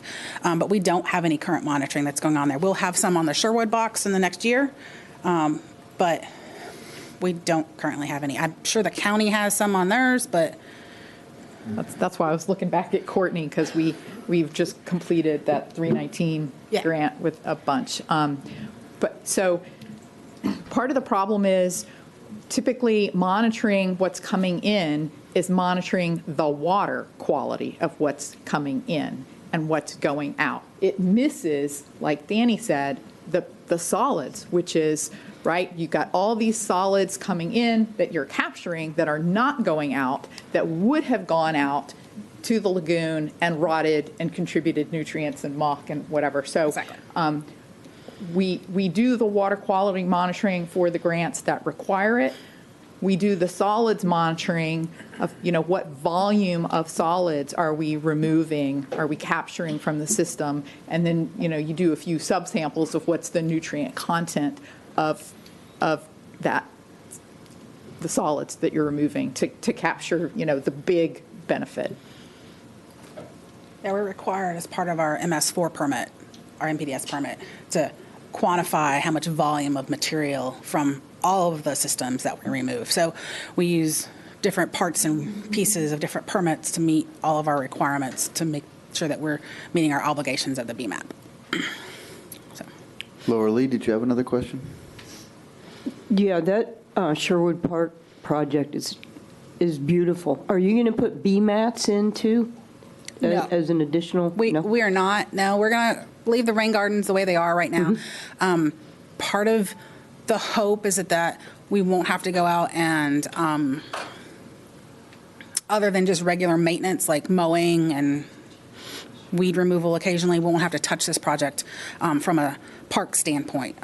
So the hope was that with the BMAPs, you have to go in regularly. You plant them, they live for a while, you have to then pull them back in and remove all the plants and then replant them. So there's costs involved with those that we're going to try to see that our rain gardens, which will do the same thing, but don't require us to go out every few months to replace and remove plants. What about your shoreline vegetation? Because you're probably going to get plants that start growing out into the water from the shoreline. Part of our regular maintenance of the pond. And you won't be using herbicides on those then, I hope. I hope not. That's the plan. That was the instructions given. We're going to try our best to keep it functioning as we intend. And you're going to have an incredible amount of birds that'll start using that. It's just going to be fantastic. Yeah, we have birds already out there, and my bigger concern is trying to make sure that the homeowners don't try to fish it. We don't want them to add fish to the system. If they naturally get there, that's great, but we don't necessarily, it's not designed to be a fish pond. And so we're trying to make sure that we don't end up with too many fish in the pond, which sounds weird, but it's a stormwater pond. Stormwater ponds aren't supposed to be for fishing. All right. Dr. Winter, did you have a... Oh, Lorraine, go ahead. So can we, the public can't access this yet? Not currently. We haven't closed out the construction project yet, and so, Okay. but it will be open to the public in the future. And will there be any opportunity for tours, say, of Public Works employees from other municipalities? If you would like, just have your public works staff or As a model. to come out, and we can walk through it and have discussions of, good things, bad things, construction difficulties, and those. The same thing, we toured the Cone Road project, and this has a lot of different, but, significant design features that are totally different than the Cone Road project. I'd love to go out there. Sure. Just let us know when, and we will get somebody available. Not in the next 6 weeks, though. I thought of one more thing, and then I'll stop. The clear top box where the public can actually see how it's functioning. You said that you didn't like the top. Do they make flat top ones too, or is that triangle thing only designed for this triangle is only for those clear tops, and unfortunately, that's just there's some structural requirements that have to be there, and that's just how that top works. A flat one, you wouldn't be able to see as much, to be very truthful. This is the only place that we have a clear top. Most of our other boxes are in either right-of-ways where FPL trucks can drive over them, or water sewer trucks, or just plain people. And in those cases, we make sure that those hatches are H23 loading so that nobody falls in. This one is unique in that it is in it's a city-owned parcel, and there won't be any vehicles back there other than city vehicles. Yeah, because I just learned about them 2 days ago, and I thought, well, put them in at Sandpoint Park, where the ditch dumps into the lagoon, and we had that sewer spill, and so the city is trying to remediate from the sewer spill, and I thought that would be a really good educational thing. So when you said you need to be able to put a tripod above it, is that to pull the baskets out so you can That's so we can get someone in the baffle box. So maintenance requirements if they need to get in there, because confined entry rules, and there's the floating boom that's in there, so it goes up and down rails. Well, sometimes we'll get as simple as just a little twig will pull the whole thing out of alignment and it gets out. So we have to get somebody down in there to be able to work on them. And while they're very large spaces in there, for the most part, you still have to follow the confined entry rules. Well, could you use like a truck and put them in a chair and just lower them down in a cable? There's some very specific OSHA rules on that confined entry, and so that's, I would go on that ride, Laura Lee. It sounds fun to me. You find a truck and you can lower me into one. So, but we're looking at, our current systems are the same thing that we've been using for the last 50 years, and again, the manholes is the same old system. So we're learning that we're going to have to work with our public works staff and our safety crews to make sure that we can figure out other ways to get in out of them to be able to do our job. All right. Any other questions? All right. Danny, thank you. Looks like that asset management that Todd was talking about, you guys are doing it. So that's a good thing. And if anyone has lost 6 pairs of shoes, or your 6 twins have lost their shoes, Danny has them. So contact the City of Melbourne and ask for Danny. Thank you very much.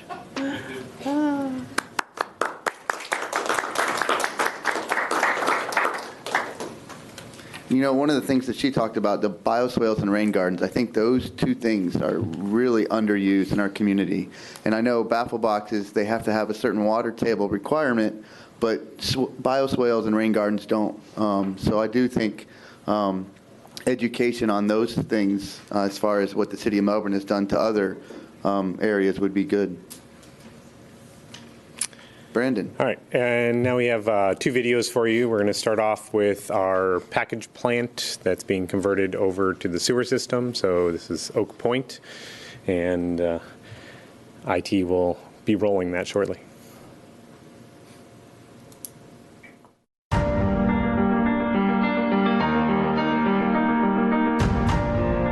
We're at Oak Point Mobile Home Park in Titusville. This project here is disconnecting a old package plant and connecting it to centralized sewer. There's 2 main problems, the collection system and the treatment plant.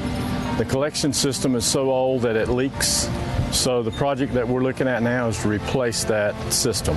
The old system was Orangeburg pipe. It's probably put in about maybe 60, 70 years ago at the most. Orangeburg was state-of-the-art at its time in the late 50s and 60s. It's like tar paper that's wrapped around, till you finally get a round pipe. They're firm when they're new, but over the years they break down, they get soft. Roots will come in underneath them, go around them, squeeze them. We're replacing the Orangeburg pipe with an 8-inch PVC sewer pipe. The park also has some old clay pipe, vitrified clay, VCP we call it. It's more structurally sound than the Orangeburg. The disadvantage is it's in 4-foot lengths, and at the joints all they do is wrap in tar paper. So there's a lot more locations you can infiltrate. So we're replacing all the VCP pipe also. So the other project is the treatment plant, and it's right on the river. It's 50, 60 years old, way past its life.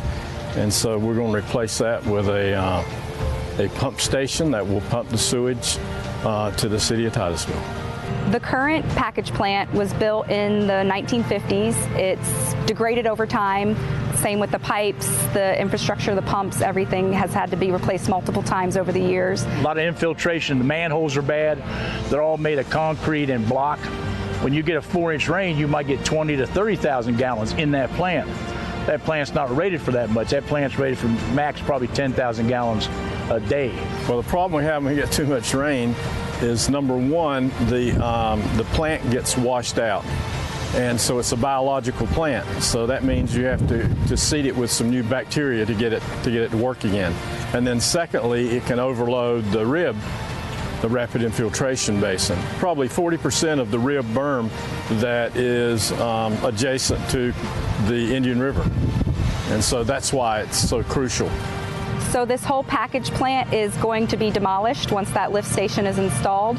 All of that septic waste that has the potential to leak through the leaky sewer laterals, overflow from the berms, is now being sent away for proper treatment at the wastewater treatment facility. The new lift station, the good thing about it is we'll have 2 pumps. Either pump will be able to handle the flow from the treatment plant. We're going to have standby power, so if the power goes out during a hurricane, we'll have an emergency generator to kick it on. So Oak Point is a privately owned mobile home park with a package plant that treats the sewage from 108 properties here and also has a clubhouse and an office. A lot of the residents here are on fixed income and retired. This project is in partnership with the package plant owner, St. Johns River Water Management District, and the Save Our Indian River Lagoon half-cent sales tax. And without this funding, this project would not be able to be completed. This is one of the many projects we're doing with the Save Our Indian River Lagoon half-cent sales tax. We're excited to work together in this private-public partnership to upgrade Oak Point to central sewer and hope to get other private package plants connected too. We're also doing stormwater projects, sewer conversions, septic upgrades, muck removal, vegetation harvesting, oyster bars, and planted shorelines. Once all projects are complete in the 10-year plan, we will be removing an estimated 1.3 million pounds of total nitrogen and 105,000 pounds of total phosphorus annually.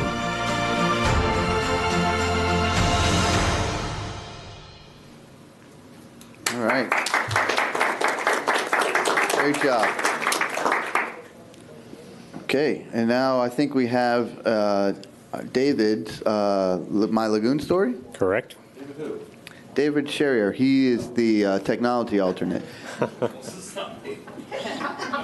You don't remember doing it?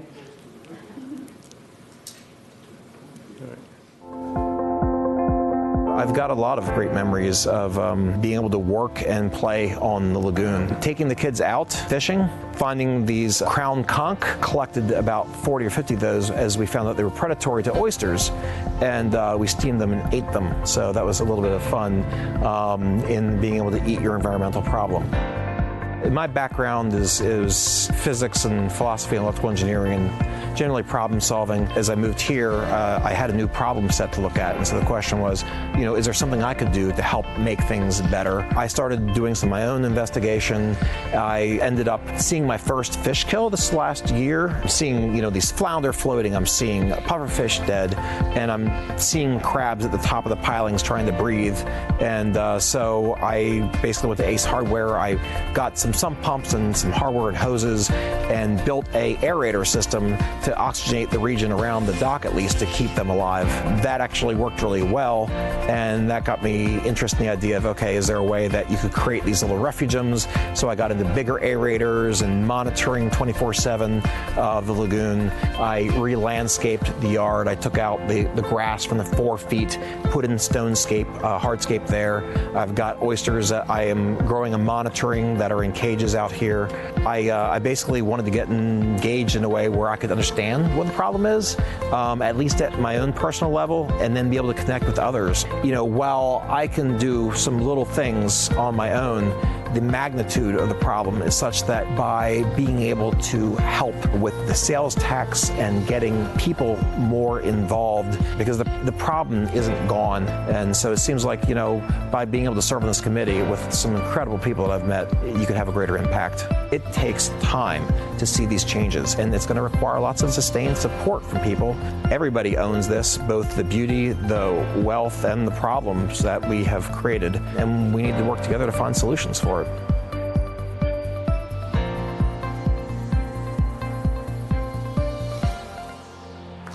All right, so David is my alternate, so we are able to talk, and he actually is unfortunate. He couldn't make the meeting. He really wanted to make the meeting, but he's taking care of some family stuff up north. But he is watching. He is streaming live online. So great job, David. All right. There's no questions, and I think that's it. Thank you, Brandon. Thank you very much. Okay. So the next thing, no old business, so we will move to new business. And there are 2 items in here that involve the plan update, the 2022, because 2021 is apparently almost over. And so the first one is the update schedule. Virginia, you want to go over that? It is in the agenda packet, and there is a requested motion in there after Virginia covers it. Thank you. So the proposed schedule is much like this past year, with the exception that last year, annually, we've been holding a stakeholder workshop. That was a recommendation of the committee in the first year to make sure that the cities have all the information and other stakeholders have all the information they would need for the application process. This year, so last year, we did not hold that because of the pandemic. And the experience of the community, and we weren't changing the application process. The application process is going to be similar this year, but there have been a number of questions about how these projects are receiving credit from the state in terms of local governments meeting their Basin Management Action Plan the credits that we need. And so we're hosting this meeting jointly with the Department of Environmental Protection to go over how that credit process is going to be working. So we'll have that meeting basically 2 months before the applications are due. What we're proposing is October 4th for the application due date. That gives staff 3 weeks to go through those applications, get with the applicants on any missing or confusing information before we get those packets sent out to the committee for review. And then the committee would have the packets 3 weeks before your meeting so that you would have time to review those in advance of the meeting. If all goes well, as it has the last couple years, and the committee is able to make their recommendation at the November meeting, then you could potentially cancel the December meeting. We will be working with whatever your recommendation is to incorporate that into the plan and then make sure that we've balanced the funding between all the different project types and each of the sublagoons. We'll have 4 weeks from the time that you approve projects to propose a balanced plan update. We'll get that posted in advance of your January meeting, and then that recommendation, the recommendation of the committee would go to the county commission at their February meeting. Okay. So basically, in November, we would review, have our discussion about the projects, and then in January is when we would talk about the whole project plan update as a whole. Dr. Windsor? Motion to approve. I will second that. Okay. Is there any discussion on that motion to approve the plan as listed in the agenda? Okay. Do we need to take public comment? Okay. Is there any comments from the public on the motion to approve the plan update agenda? All right. Hearing crickets, we'll go ahead and vote. All those in favor? Aye. Any opposed? Okay. The plan motion passes unanimously. That plan update looks good. So we as a committee, we will get our packets the last day of October for our review for the November meeting. And for all those that are interested, applications will be due October 4th. I just want to repeat these dates. And July 27th, so in 11 days, is the workshop. If anybody's interested in submitting a plan, that's July 27th for the workshop. The deadline is October 4th. And all right, so we will go now to the next item on the agenda, which is the proposed cost share eligibility. Virginia? Okay, thank you. So this is also similar to last year. We look at the previously adopted plan and what was the average cost of projects of each type that was approved in that plan. There are 3 exceptions to what the average costs are and what we're proposing for grants for the next cycle. So just like last year, we're proposing again to an approval rate, an eligibility rate of up to $1,500 per pound of nitrogen removed for septic to sewer projects, consistent with the request from the county commission. And then we also looked at the costs of stormwater treatment projects. And so as we are completing those most cost-effective stormwater treatments and moving on to the more difficult ones, also the cost of construction continues to increase. What we have seen is that the projects going forward are anticipated to cost more, and so you have increased cost shares proposed for both the mainland, Merritt Island, and the beaches. All right. So again, that the schedule, the share eligibility product type is on our agenda. So is there a motion? I move to approve the new schedule. Okay. Second. Okay, so we have a motion and a second. Any discussion from the committee? Yes. David. Virginia, what changes are there for this compared to years prior? Yeah, I'm sorry. I was looking at last year, so I'm like, what? This isn't looking like what I expected it to look like. So in addition to the $1,500, so over here in the far right, maybe I need to pull up the.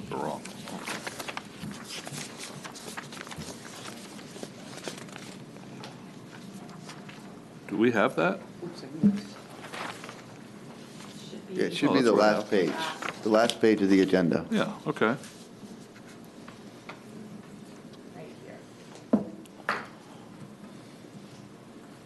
So this column here, labeled 2001 plan average cost per pound. Those are the average costs of the approved projects in the plan. And so for the most part, what we're proposing for the 22 application process are the same amounts as the average costs in the plan. And that's how we've done it in the past. And then there are some exceptions to the rule. So this $1,500 per pound is obviously more than that $1,173 per pound. And that goes back to a couple cycles ago when there was interest in spending more on septic to sewer projects, and so investing in projects that cost a little bit more than the average of the prior of all the septic sewer projects that were incorporated in the plan. Then what I just spoke about was the stormwater project costs also increasing. And so in the current plan, which includes projects that have already been constructed or are already underway, some of those larger, most cost-effective projects. So that average cost is $173, but when we look forward to the future of what's left, those projects cost significantly more. And so on average, when we look at the remaining costs in the plan, they cost $350 per pound. Several years back, there was also discussion about, but construction costs are not the same countywide. It costs more in some areas than others. And there was a motion to look at it by mainland, Merritt Island, and the beaches. And so that's what these numbers are up here.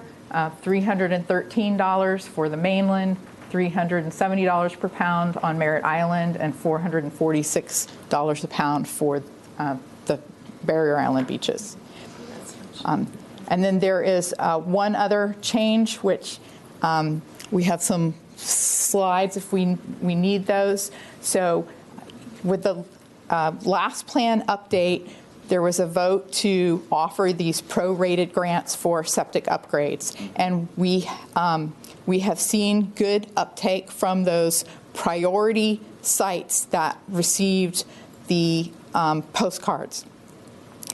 What was adopted in the plan was that we would pay $700 per pound for the prorated grants, which was based on something similar to this average cost of $770 for the projects that were included for those priority projects that were in the plan.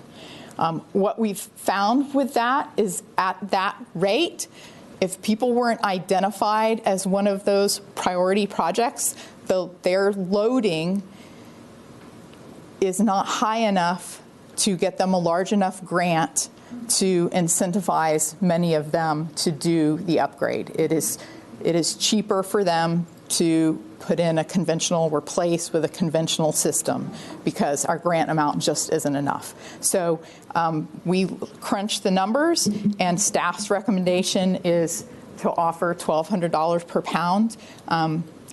Matt, you want to pull up your graphs?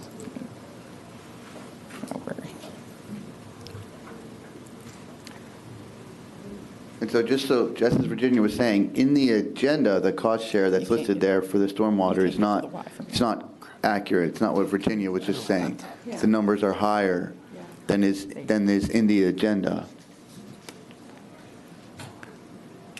But again, the main thing that we're talking about here is these are the advertised project share eligibility for those that will be submitting projects. So it doesn't mean this is the amount that they'll get. This is the amount that we're advertising they can get up to. And it's differences between the average of the projects already in the plan versus some changes of the numbers that we've done here in the committee.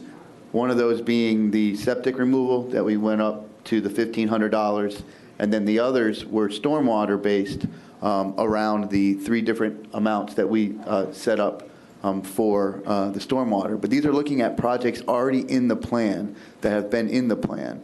So that's what we'll be looking to possibly replace this year when we get the update. So while he pulls that up, the range of loading that we see from the state-approved ARC Inlet model of septic loading, we see, from 0 up to 48 point something pounds per system actually making it to the lagoon. And so at the $700 per pound, even those systems that are loading at 50 pounds, 48 pounds per year, they, because a septic system doesn't prevent all loading, it just reduces the loading. So when you look at the load reduction credit that they would receive, they are not eligible for the full $18,000 cost that it typically takes to upgrade. So Matt put this table together looking at how many properties would be eligible for grants within certain ranges at the current rate of the $700 per pound versus how many would be eligible at a rate of $1,200 per pound. And so under the current system, if they did not get one of those postcards as the selected high priority, if they're just going for the prorated grant, nobody is eligible for that full $18,000 cost. 3,415 projects are eligible for somewhere between $12,000 and $18,000, which is a good incentive for most of those to participate. But as you get down to the 979 or the 1,586 properties that are eligible for $8,000 to $12,000 grants, the difference in cost between a normal conventional septic system and advanced septic system is on the order of that $8,000 to $12,000. So if we're not giving them a grant of at least that much, many people are just not able to they're willing to consider the advanced system, but they can't afford it.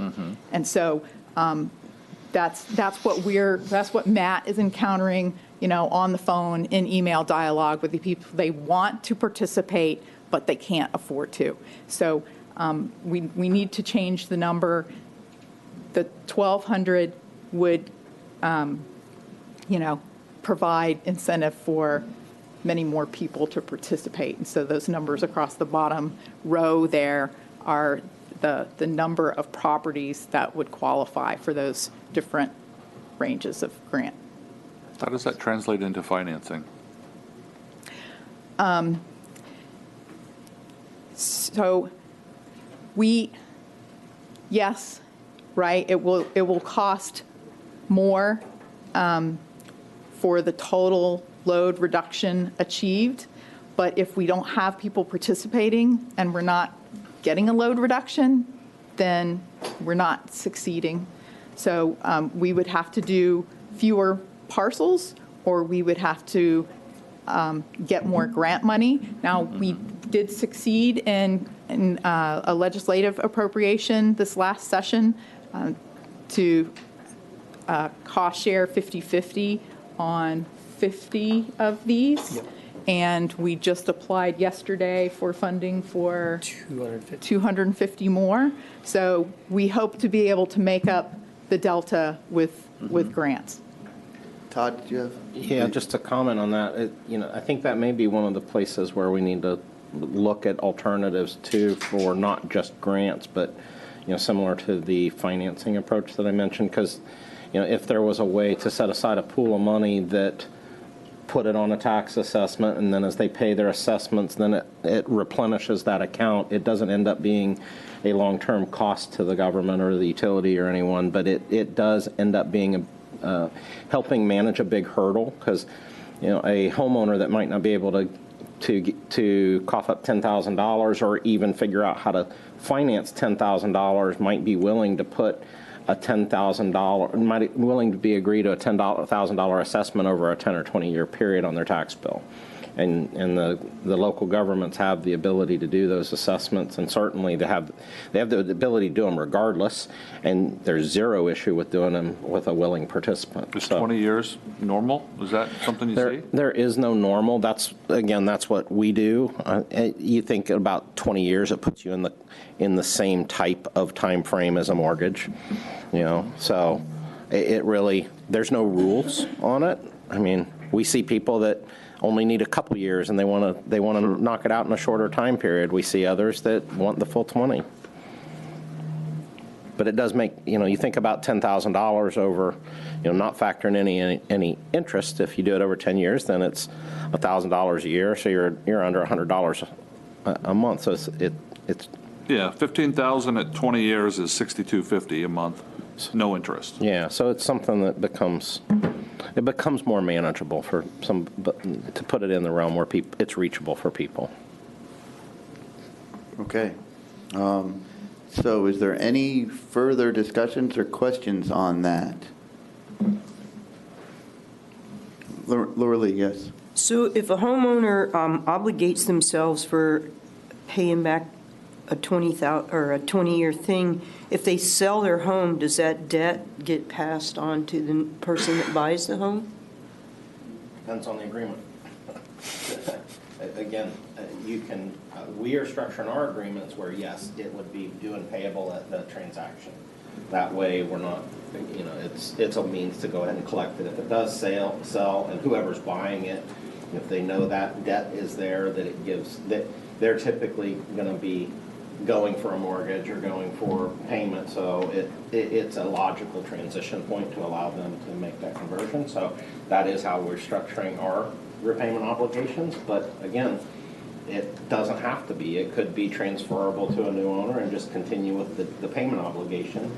And because basically the assessment gets recorded against the property, and there's a lot of flexibility in how you structure it. Okay.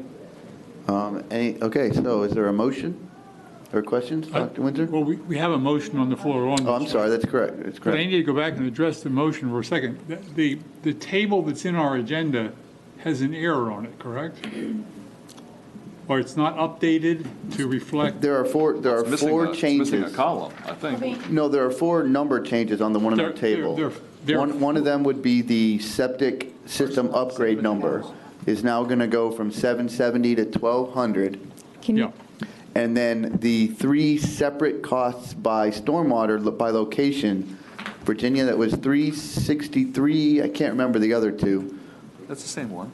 She has a different table. And so what I'm saying is the motion is going to include those changes. I just want to make sure that's clear so people don't hold this up. Correct. And say, this is what you voted on. No, we're voting on this plus the changes. We're voting on that one on the screen right there and on that screen. Yep. Yeah. Okay. So unfortunately, what's in your packet is the table from last year. Right. And so somehow in putting together the PDF for the packet, last year's got attached instead of this year's. But we're voting, so our motion is for what's on the screen. Correct. And for any of those at home, the $770 for the septic system upgrades will go to $1,200. And then the amounts that are set aside for the stormwater treatment projects based on location is, oh man, my eyesight, 313 on the mainland, 370 on Merritt Island, and 446. And 446 on the beaches. So that is what we're voting on. Okay. And do we want a clarification of who passed the motion? Do we need one? Who proposed the motion? Yeah. Would you like us to clarify? Yeah, just to ratify. Okay. So who made the motion? Stephanie, would you like to amend your motion? Just to make it clear, what we're voting on, the motion is to accept the schedule that we're seeing here. Thank you. And I second it. Okay. All righty. So do we have any public discussion? All right. Seeing none, we'll go ahead and do a vote. All those in favor? Aye. Aye. All opposed? Okay. Passes unanimously. Thank All you. right. I apologize for that error in the packet. We'll have to circle back and figure out how we messed that up and avoid that in the future. Thank you. Okay, so now we have general public comments. All right. None there. So we'll go ahead and do final comments by the committee and the chair. Anyone have anything they'd like to talk about? All right. Wow. Quiet. Okay. I have just two things, but I promise we'll get out of here in 7 minutes, which is 11, so we're doing good. Virginia handed me a flyer for a Pineda Causeway water cleanup. That's going to be July 17th from 7:30 to noon. And so that the staging area is on Tropical Trail under the Pineda Cause Bridge. Please bring gloves and wear closed-toed shoe. That's a Saturday? It's July 17th. And there's two, is That's that tomorrow. Banana River Bridge or the Indian River Bridge? That's a good question. For more information. Which one? Contact. Well, Pineda it crosses both water bodies. Yeah, I'm not sure which one. It's not our event, but it is shared on our Facebook page, so you can get more details. So it's on our, what Brandon said, it's on our Facebook page if you'd like more details, or you can contact Sharon Null at Sharon@SharonNull, NOLL.com. Who's in charge of the cleanup? That is Team Null. Okay. It says all right. hosted by Team Null, which I'm All guessing is Miss Sharon Null or Mrs. All right. Sharon Null. Fair enough. And I hope I'm saying the last name right because I've said it like 20 times. Okay, so that was it. The last thing that I wanted to talk about was something that I brought up last month, and it was about reaching out to different outlets to try to get the information we've learned and gone over today, as well as our actions today, to try to get that information out to others. And so I had asked if anybody had a question or concern with me doing that as being the chair. And so I just wanted to make sure if anyone had any objection to that. If not, I think I'll go ahead and do that. And what I'm thinking of is the week after our meetings, I'll go out and try to release as much as we can, saying what we've done, what we've gone over, the videos that people can see them and how they can see them, and our actions. Again, not an opinion piece, more or less just what have we done and the actions that are being taken. I think that information is just not getting out there. So I'll carry some water for a little. Got my vote. I'll carry some water for a little bit, if that's okay with everybody. All right. Okay. With that, then we will end the meeting. Thank you all, everybody. We'll see you next month. Thank you. The opinions expressed by any member of the public during any period of public comment do not necessarily reflect the views or opinions of the Board of County Commissioners of Brevard County, Florida, Space Coast Government Television, or the program sponsor, and are solely those of the presenter. The Board of County Commissioners of Brevard County, Florida, Space Coast Government Television, and the program sponsor hereby expressly disclaim any and all responsibility or liability for any defamatory or slanderous statements expressed by any member of the public during any such period.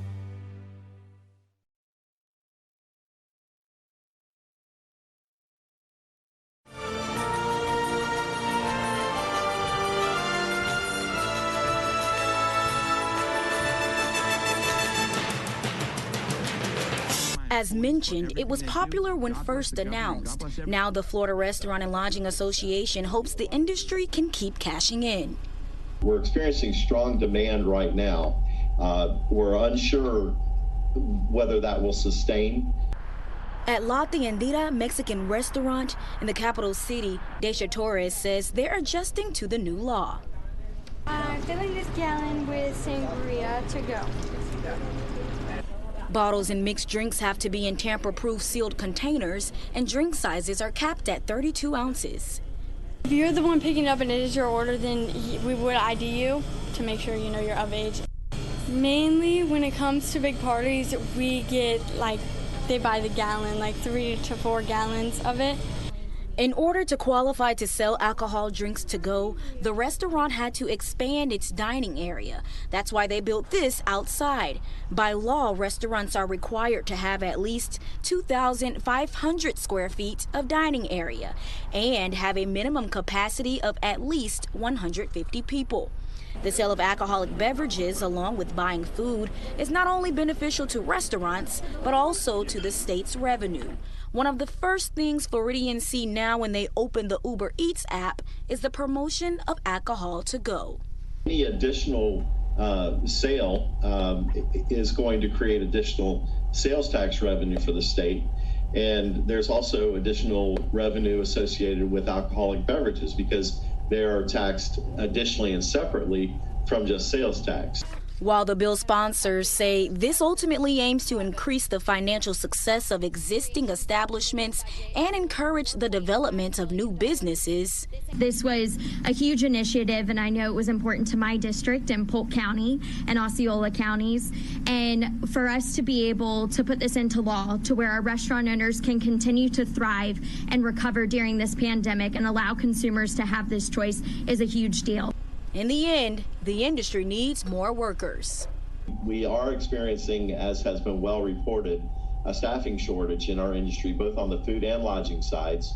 So we would just ask our patrons, our regular guests, and our visitors to our state, please come, please patronize us, but please be patient as we exit a very difficult time. Uber Eats, DoorDash, and other food vendors are responsible for making sure those who order alcohol to go electronically are 21 years of age. For more about this and other laws of Florida, visit the official website of the Florida Legislature at www.leg.state.fl.us. You are watching the Florida Channel, a public service made possible by the Florida Legislature, WFSU-TV, and Florida State University.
I want to welcome you all to the quarterly meeting of the Harmful Algal Bloom Task Force.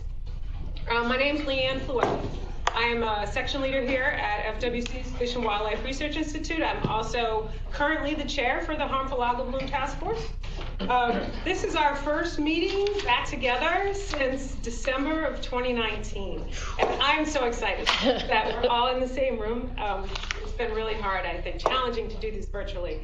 We do have two members joining us remotely, Mark Patrick and Quay George, but the rest of the task force members are here in person. And we are streaming this live on FWC's YouTube channel. So that's the public access for this. So welcome to everybody who might be watching us this morning.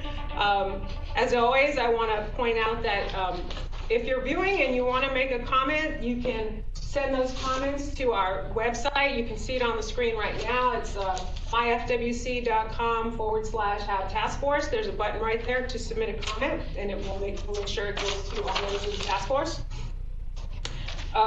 Let's see. We're honored today to be joined by some VIPs. We have FWC's Executive Director, Eric Sutton. We have the Director of the Fish and Wildlife Research Institute, Gil McCrae. And we have the Chief Science Officer for the state of Florida, Mark Reyes, joining us today. They'll each give a few remarks before we get down to business. So the remainder of the meeting today will be facilitated by Dr. James Perrin-Ross over to my right. When we last met in April, we started to review our initial recommendations, and we made decent progress. But the goal today with Perrin's assistance is to complete our review of those initial recommendations, including revisiting our discussions in April if we can, and in order to develop an updated and revised recommendations document. ideally by the end of the calendar year. So that's our goal, and so we have a goal. We're obviously set up for a working meeting, and we brought in a facilitator to make sure that, you know, we would get through the work that we want to do today. Of course, we couldn't have known in April what the backdrop of this meeting would be today. So, which, you know, is another prolonged red tide season and encroachment and increasing severity way up into Tampa Bay like we haven't seen in many, many years. So there's a lot of activity going on right now in response to this event, and a lot of discussion and a lot of media coverage. And we'll likely hear from our guests this morning a little bit about the current situation and some of the recent events and actions by the state. And as we do the work today, it's definitely going to be in the front of my mind. I know we can discuss it this morning, but I have a feeling that this current event will continue to come up throughout the day. But I think that's great because things have happened this season that didn't really come to the forefront of my mind during the last bad bloom, and now we have, you know, kind of a fresh perspective as we review our recommendations. Some housekeeping comments before we get started. Of course, please silence or shut down your cell phones. There are coffee and snacks over on the wall, as you've seen. We have some breaks scheduled. One in the morning, tentatively 10:45, but whenever it actually fits in, there'll be a 15-minute break. We have a hard lunch from 12 to 1, and then there'll be an afternoon break for 15 minutes around 2:15. And the meeting will end at 4. We have a hard stop at 4 and people have to travel. So there we go. Before we actually get started, though, because we do have some additional folks in the room, I would like to just do a quick round of introductions so that you know, Mark Reyes knows who everybody is. There's kind of a mixed company today. So we can start on the screen with Quay and then Barb.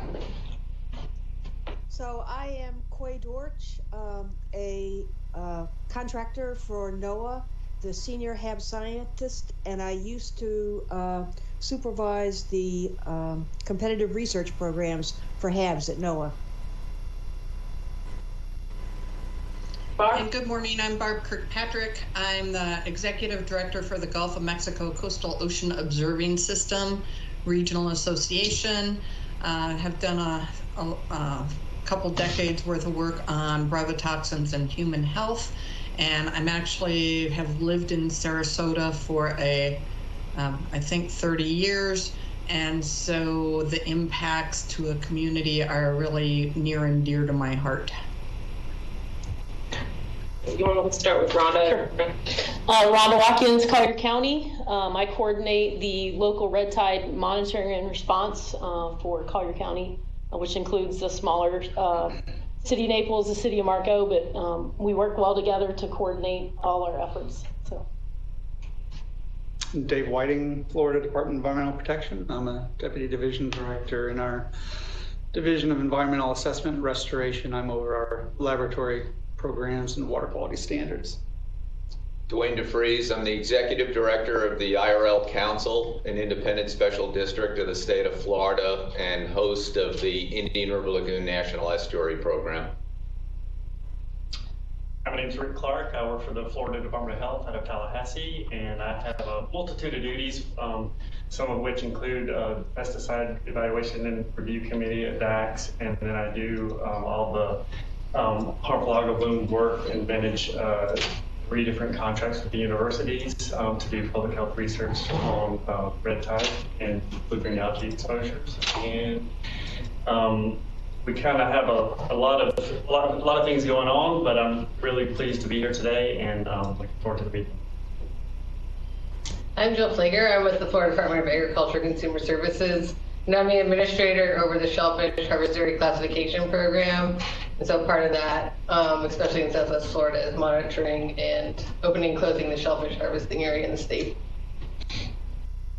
I'm Andy Reich. I'm retired after 30 plus years with Florida Department of Health, assessing public health impact from harmful algal blooms, including Carina brevis red tides in the Gulf of Mexico. I'm Sherry Larkin. I'm a professor at University of Florida and had conducted research on the economic impacts of HABs. And right now I'm director of the Florida Sea Grant Program, and we fund research and education and outreach on HABs. excuse me, I'm Don Anderson. I'm from the Woods Hole Oceanographic Institution. So I'm from Massachusetts. I've been working on red tides and HABs my entire scientific career. Much of that time on other organisms from Karenia, but I do have several major projects down in Florida ongoing now. Chuck Jacoby. I'm with the St. John River Water Management District. I lead their estuary section, which is responsible for all the salty water in the districts, mainly. Okay, well, that's everybody. So I'm going to turn the floor over now to our guests. Gil, you're going to start us off. Yeah, thank you, Leanne. Great to see you all. Great to be at any meeting in person. And hello to you folks on TV. So welcome back. Want to continue to thank you for your commitment to this task force, and those of you that were here when the task force was first reconvened will recall that I made a statement that the policy framework and attention to water quality and harmful algal bloom issues has never been as strong, never been as comprehensive as it is now in Florida, and that has not only continued but strengthened. And Eric and Mark will tell you more about that. But certainly the issues that we've had with this current red tide, and particularly now in Tampa Bay, have brought red tide to the forefront. But as we all know, there are multiple harmful algal blooms that we need to address simultaneously, and we have the right expertise here on this task force to do that. So the science is also changing rapidly, and that's good because that means there's been investment and work on harmful algal blooms, and you'll revisit your priorities today in that context and also in the context of the events we have today. But I will tell you, from the standpoint of addressing water quality concerns, this is an exciting time in the state legislatively, and certainly Eric will tell you about Governor DeSantis's commitment to improving water quality. It's a fundamental component of controlling harmful algal blooms. Not everything, but certainly one of the key challenges. And at its base, in certain parts of the state with certain HABs, it's an infrastructure issue. And you've heard about investments in infrastructure. And I'm happy to say that in almost every conversation, infrastructure includes infrastructure to improve water quality. So let's not forget about those connections with those larger initiatives. So thank you for your continued commitment to the HAB Task Force. We're here to support you, and I'll bring Eric up for his comments. Thank you. Morning, everyone. Good to see you all. So the harmful algal bloom task force is a big deal. And I think you know that, but I'm just going to reiterate that. No pressure. But you know, we talked first about kind of the from the governor's perspective, at least my representation. It was a few weeks ago, the governor came down and brought interim secretary John Hamilton and several others. We had a press availability and a roundtable discussion on red tide. That was before it kind of got to the level that it is right now in the Bay. But it's the first time, and I think Gil's been here longer than me, but it's the first time we've had a governor not only come to the Institute, that's because I think others may have, but the press avail was important, but he spent a lot of time with us before that, sitting down and talking to Kate, and talking to Gil and others, and learning about it. I mean, very, very interested. And this governor puts his money where his mouth is. I mean, we've had an unprecedented amount of money going into water quality. That's the good news. We all know what the bad news is. It doesn't change overnight. The bank account gets full, it doesn't change the water quality. And so he's committed to that for the long term. We've got a chief science officer now that kind of helps oversee and make sure that, he's getting informed by science.